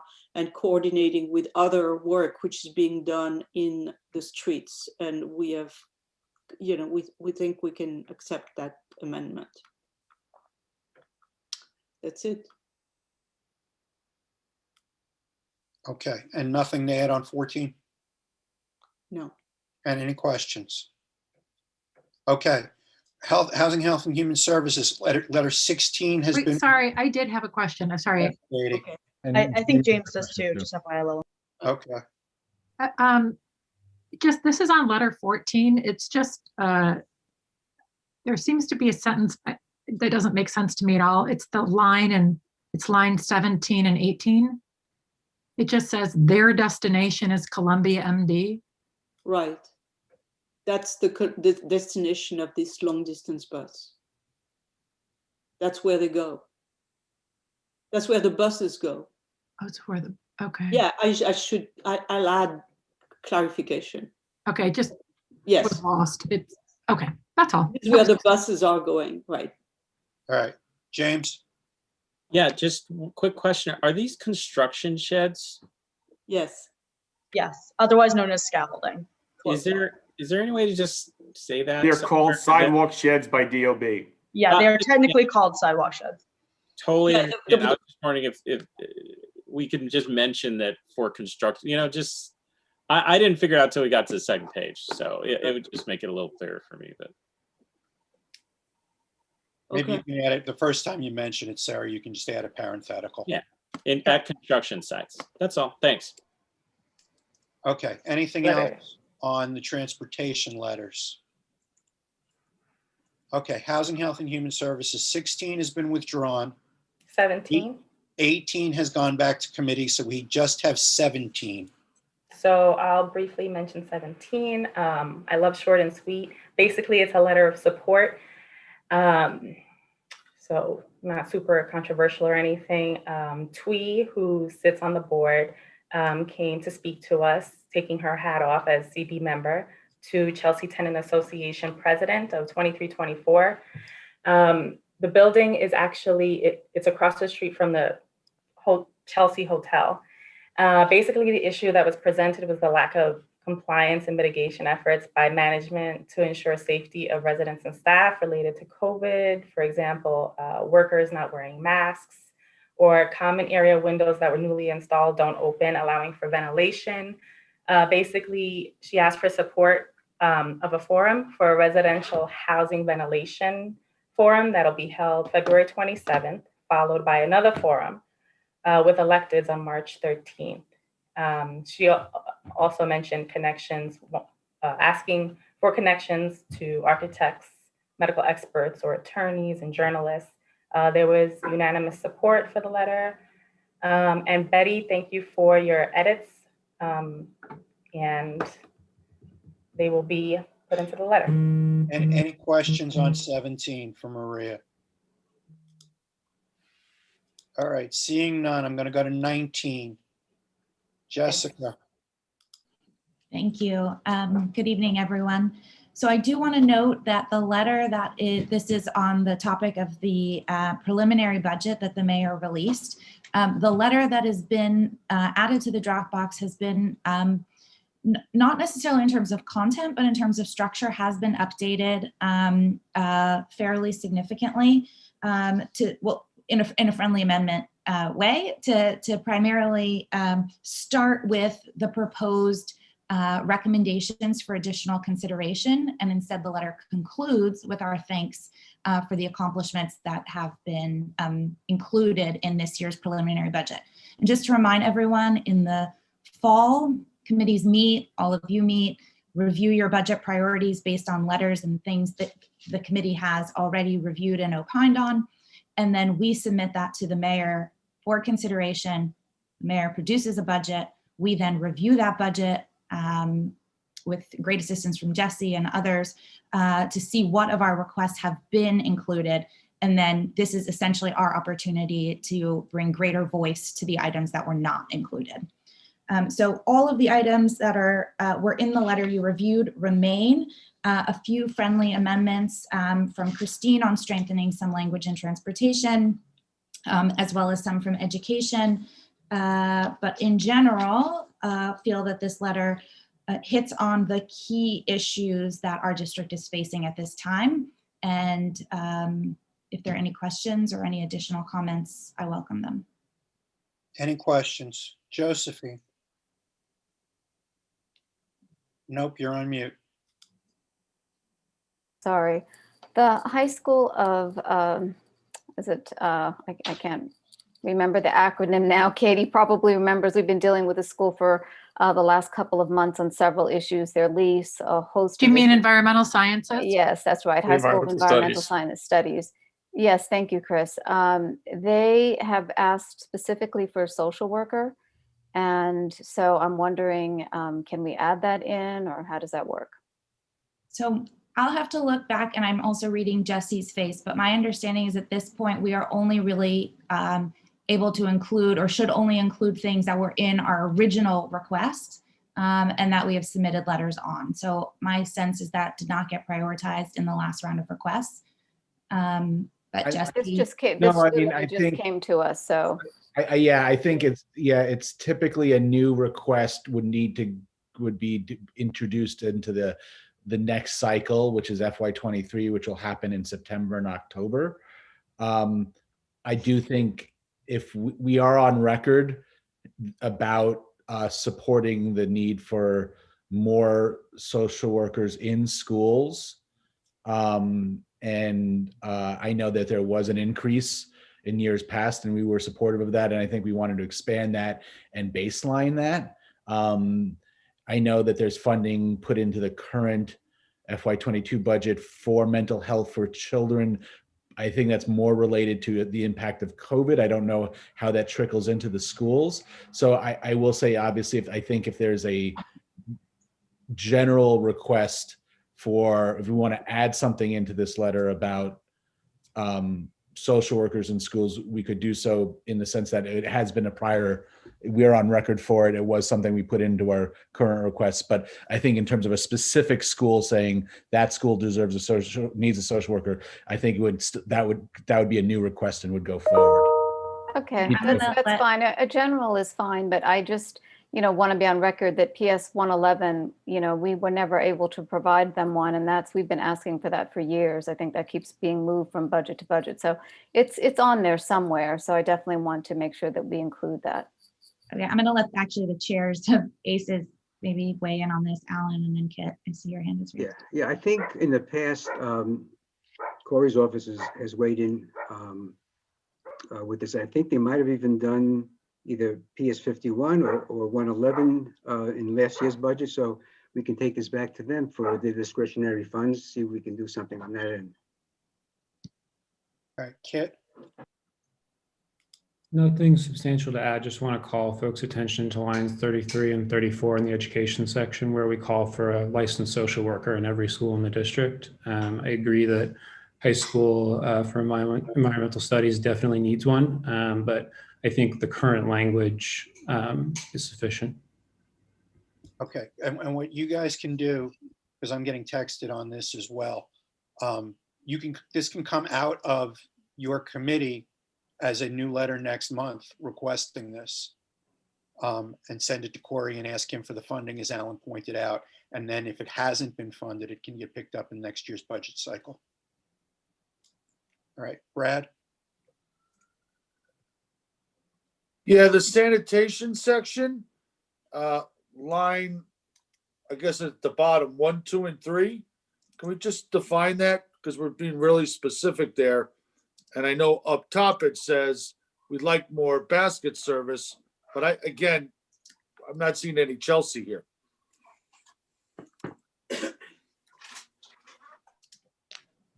Before letter. Jessica? Okay, we can look back. Sorry, I'm working off of 2 letters since we've revised them. I wanted to make sure I had the right section. I'm happy to work with, I want to look back at the original text and make sure we have, based on previous requests, something that can be more granular, and that we've been on record on, but I'm happy to get feedback, work with folks to get feedback on that and make it more specific. Okay. Anything else? Okay. We have a letter 20. It's a new business item. I'm going to go to Joe for this one. Go to Betty. Go to Yeah, Betty. can I go to Betty? Yeah, please. Go to Betty then. Yeah, so a replacement letter would be much simpler than the letter that was in the package. It would be addressed to the coalition and copied to the electeds. And it would document that the coalition, as you recall, the coalition is the Hell's Kitchen Neighborhood Coalition. And it would focus on public safety and organizing a meeting with the community and with stakeholders that are involved and brainstorm for solutions for public safety. That's it in a nutshell. All right, I saw Dolores first. Yes, I'm present not eligible, but I just wanted to comment that I think there was confusion when the letter that was posted in the packet came out. At committee, what was voted on was an acknowledgement and support of the work that HKNC is doing, and acknowledging as well that they are looking to bring together other stakeholders in order to solve some of the very specific problems that we've seen since COVID. So I think that there were other issues that sort of got wrapped in to that letter, but what we had voted on, from my understanding, which again, I was present not eligible, and I'm still present not eligible to vote on it, was support for the organization and support for their outreach to other stakeholders to solve problems. And that was it. And that's all the letter says now. Christine.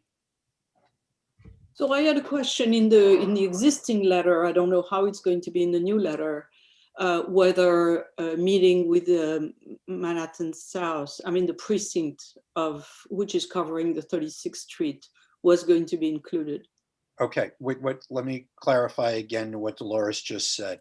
The old letter no longer exists. It covered a lot of ground that was not specifically voted on and not specifically discussed. Okay. The only thing we are voting on is the new letter that Betty laid out that was supporting the request of the Hell's Kitchen Neighborhood Coalition to meet with elected officials to try and brainstorm solutions. That's all the letter is going to say. It's not going to say anything about specific meetings with NYPD or any other group. It's just in support of what the Neighborhood Coalition is asking for. Josephine. So I heard what you just said, Lowell. I think that eases my feelings about this letter a little bit, but I just want to make sure that, so all of these 4 bullet points about policing are either not going to be in there or reimagined in a different way, because what this sounds like is policing of poor people and people of color. That's what this sounds like. And that's why, Josephine, and that's why the letter, everyone should just pretend 16 does not exist. All right. Any comments relating to anything that was in 16 are now irrelevant because it's not going in there. All the letter is going to say is that the Community Board 4 supports the request of the Hell's Kitchen Neighborhood Association to meet with the elected officials to brainstorm solutions to, what's the phrase, Dolores? Help me here. Solutions. Public safety concerns. Public safety concerns. To address public safety concerns, exactly. That's all it is going to say. Any of those bullet points, anything that's in 16, forget about it. It doesn't exist. Katie. Thanks. So I actually think that 2 different things have been said here in the last few minutes, and I'm trying to understand. And I, for one, would be way more comfortable having the language in front of us that we could discuss. And I know that there were some timing issues here. So I'm just wondering if maybe, ideally, I think this would go back to committee. We'd come up with a new letter and then we would show it to everybody next month. But separately, one thing you said, Lowell, is that the letter is going to say that we support HKNC's request or suggestion to meet with electeds to address public safety. That's the extent of it, yes. Okay, but let me just, so what we actually discussed at the committee was not just HKNC meeting with electeds, but that there would be a public meeting. So anyway, so in my understanding, what I heard is that HKNC is already meeting with electeds this Friday. So if I'm just confused about what we're supporting now. Is us just saying we're happy that they're doing it? And are we completely stepping away from it? All right, the meeting on Friday is a more broad-based meeting. It is not specifically about public safety. This letter is not about Friday's meeting. Joe, did you want to add something? You had your hand up. I'm just sorry. There seems to have been so much sort of lost from the presentation to what's happened. So I want to just kind of make it clear. There is no specific detail on how to proceed on public safety whatsoever. We've talked about it in general, and very specifically, the idea that public safety only flows from badly managed homeless shelters is not part of any position that the coalition has, and won't go that route because it's bullshit. Okay, so I want to say that to Josephine and everybody else. This is not the thrust here. I think right now we're interested in the board endorsing the efforts to hold, and it's not a public meeting. I don't think anything gets accomplished in public meetings right now like this. It's got to be a meeting in collaboration with the community stakeholders and the precincts to determine how we can all work together to come up with a plan to enhance public safety in certain parts of the district that have really gone down. And we've heard these horrible complaints from the HHHS and other places. And that's the idea, because we can't just say prescriptively, here's what you should do. We got to sit with the precincts and bring everybody in and talk about it, but not in a huge public way, because otherwise then it's just about pointing fingers and lampooning. We're going to get no progress here.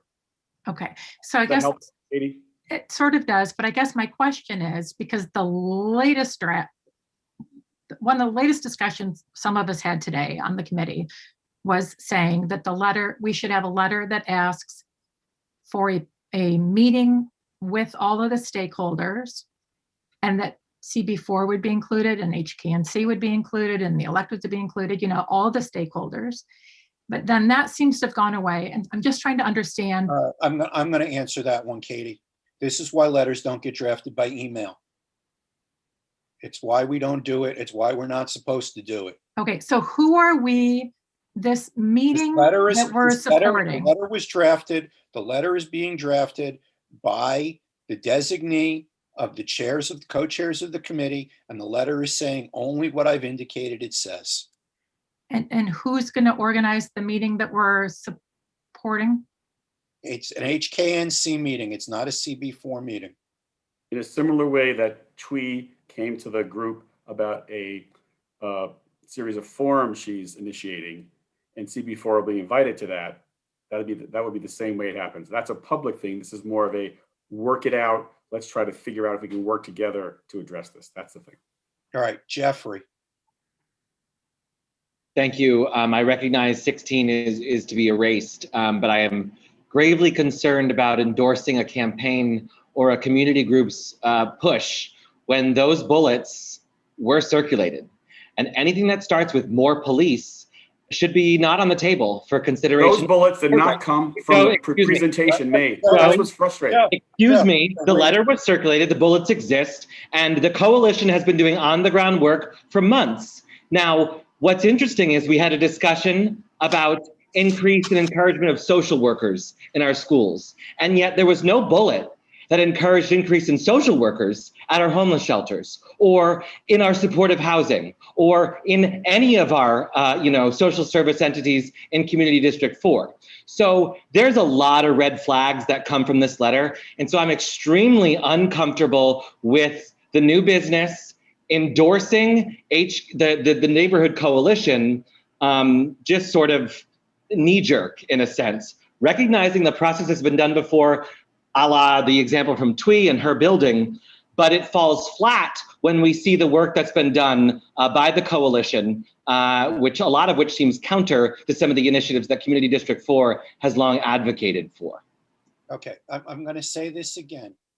I don't care what a letter 16 in the package says. That letter should have never been circulated. Okay? So then I motion to refer this back to committee. Okay. wait a minute. Joe, you can respond on that. Go ahead. Yeah, I want to say that I want to ask everybody here to stop the knee-jerk reactions.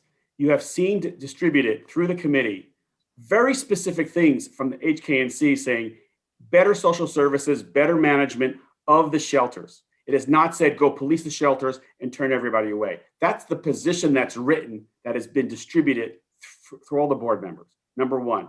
Number two, please do not react to a letter of things that the group did not request. This was a drafting issue. That's what it is. And that's the reason everyone's intervened today. And by the way, I've stayed out of it. Jesse can attest to that. I've stayed out of it entirely. This is a request for support to proceed to engage with a whole bunch of people about public safety. And if we can't get behind that and believe this is some red flag, we're out of our minds as a board. And I mean that very, very Stop to the gaslighting point to us. folks. Hey, all right, Les, go ahead. I'm coming. Yep. Hold on one second. We hear you, Leslie. You hear me? Okay. Yeah. Yeah, I'm deeply disturbed by this discussion because one of the things that we're trying to do across this country is to depolice, if you will, the neighborhoods. This adds more policing to the neighborhoods. It's outrageous. I don't know why the board is also promoting this organization. Are they supplanting the CB4? Will they be taking over our responsibilities as a board? What happens here? Who is in charge? Okay. I'm going to just move on to the major comment. Mike Noble.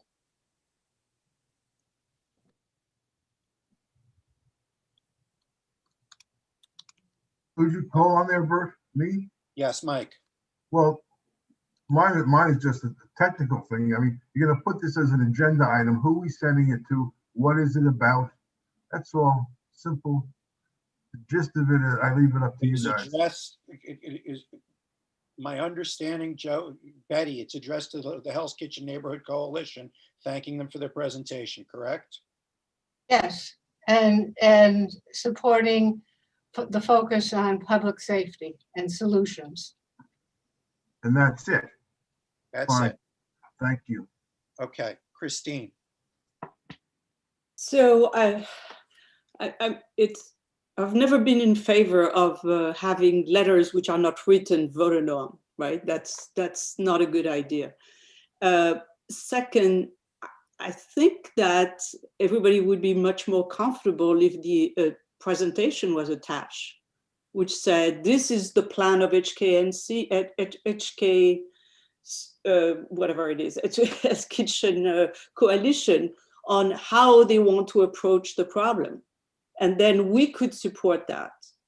But having essentially saying we approve of the coalition and whatever they're going to say in every meeting is a little bit unnerving. And I think the safety issues are central to the community board, and we wouldn't want to delegate that to anyone without knowing. I mean, it may be perfectly acceptable. I've not seen the presentation. It should be attached to the letter if we want to support something. Joe, go ahead. Yeah, I agree, because the presentation of this is entirely bizarre, because what the group came to and presented and sent information to the committee in advance, exactly what Christine asked. The mission statement and the operational things and all the stuff we talked about is not distributed to the full board. So I would just recommend at this point, refer it back to committee, start again, and let's do it, because this has become a controversy, and it's the exact opposite, because it was a very thoughtful, considered discussion. And without that information, people will immediately jump to the conclusion, there's this, there's that. You need to see all the information. So this is just, it's a process problem out here. That's all. Okay, so as chair of the committee, you're saying refer this back to committee. I'm saying as a presenter from HKNC that I don't want something like this to become a controversy, because it really shouldn't be when you have a full. Okay, then I turn to Maria as the co-chair of the committee. Do you want? She can't. She's conflicted too, Lowell. We're both conflicted. All right, so you're both conflicted. So Betty, as the okay, I say let's refer this letter back to the committee. Thank you. Then we're not going to vote on 20. We're going to withdraw the new business item. It'll go back to committee. So there is no item 20. All right. So now. Can I just say one thing? Yes, Lowell? Jesse. I just wanted to give some context to this situation in that, multiple members on the committee were P&E, so they could not present. Betty was given the responsibility, to try to, manage this agenda item. Katie Stokes volunteered to attempt to best summarize what was said. I think the bullet points can obviously, if people feel strongly about them, these were all just ideas that were vocalized at the committee, not necessarily presented by the coalition, but they were ideas. So I just wanted to give some context to the people that did the work. And Jessica, I'm sorry to interrupt you, Jesse, but Jessica, right? I'm sorry, and Jessica Chade as well. I apologize. I didn't mean to not mention that. So I just want to give some context that this is not the normal way. We usually don't have both of our co-chairs unable to speak, or other members on the committee not able to sort of lead this conversation in the way it was. And so I just want to give a little bit of context to it. And so that's all I wanted to say. All right, thank you, Joe. There's still 3 hands up. If it's about this letter, I'm not calling on you. I have a technical question. When both chairs of a committee are present, not eligible, who chairs the meeting? Betty was the designee to chair Betty. this meeting. And so that will be standard practice for any HKNC business that comes before HHHS? Yes. Right. But not necessarily me each time. I want to understand there will be a separate designee, Jeffrey. Christine, is it about this letter? Oh, I've already talked. Thank you. All right, so your hand goes down. Dale, Yeah. is it about this letter? No. Okay, good. So we're going to move on to roll call vote. Again, as a reminder, we are voting on 1, 2, 4, 5, 6, 8, 9, 10, 11, 12, 13, 14, 15, 17, and 19. All right, everyone clear? Leslie and Mike, the floor is yours. Okay, I'll read. Leslie will take the numbers. Starting with Sarah Appleton. Yes on all as amended and tabled. Christine. Yes on all as amended. Gwen Billig, is she here tonight? No. No. Leslie. Yes on all. Viren. Yes on all, no on item 9. Jessica. What's that item? Yes on all. Dale. Yes on all, not out of my mind. Okay. Judith, I don't see her. Is she here tonight? No. Marty. Abstain on 2, no on 9, yes on everything else. Paul. No on 13, no on 19, yes on everything else. Tina. Yes on all. Pete Diaz. Yes on all. Brett. Brett Furfer. While everyone's waiting for their name to be called, they should be filling out their vote sheets. Okay, Brett voted in the chat. Yeah, he's in the chat. Yes on all. Except abstain on 12. Abstains on number 12. Because he had microphone issues. Yeah. Elzora. No. Yes on all except 9. I'm sorry, Wendy. I didn't see you. I'm sorry. Yes on all. David Holoka. Yes on all. Frank. Yes on all. Josephine. Yes on all. Carrie Keenan. Yes on all. I may need some help understanding how to vote for some of these things. You're voting yes, you're voting for the letter as amended and discussed. Yes, I mean actually filling out the form. Ah. Sorry. Thank you. There's a link in the chat if you need it quickly. Jesse, can you help Carrie, please? Yeah, I can. Carrie, if you're willing, you can talk after this, right Great. after this. Thanks, Jesse. Okay, next, Blake. No on 11, yes on all. Bert, Yes on all as amended. Chris LeBron, Yes on all as amended. Jesse, could you help me suss this out as well? I will do my best right after Carrie. Thank you. okay. Jeffrey? Actually, you know what? Anybody who has sorry, Mike, sorry to interrupt. Yeah. Anybody that's having this issue, after this meeting, stay on. We will take off record, take off YouTube, and we will deal with this. Okay. Jeffrey? I am present, not eligible on 5 and 8. No on 11. Betty? All as amended. Sarah? Yes on all as amended. Me, yes on all. JD? Yes on all. Maria? Yes on all. Alan? Yes on all. Brad?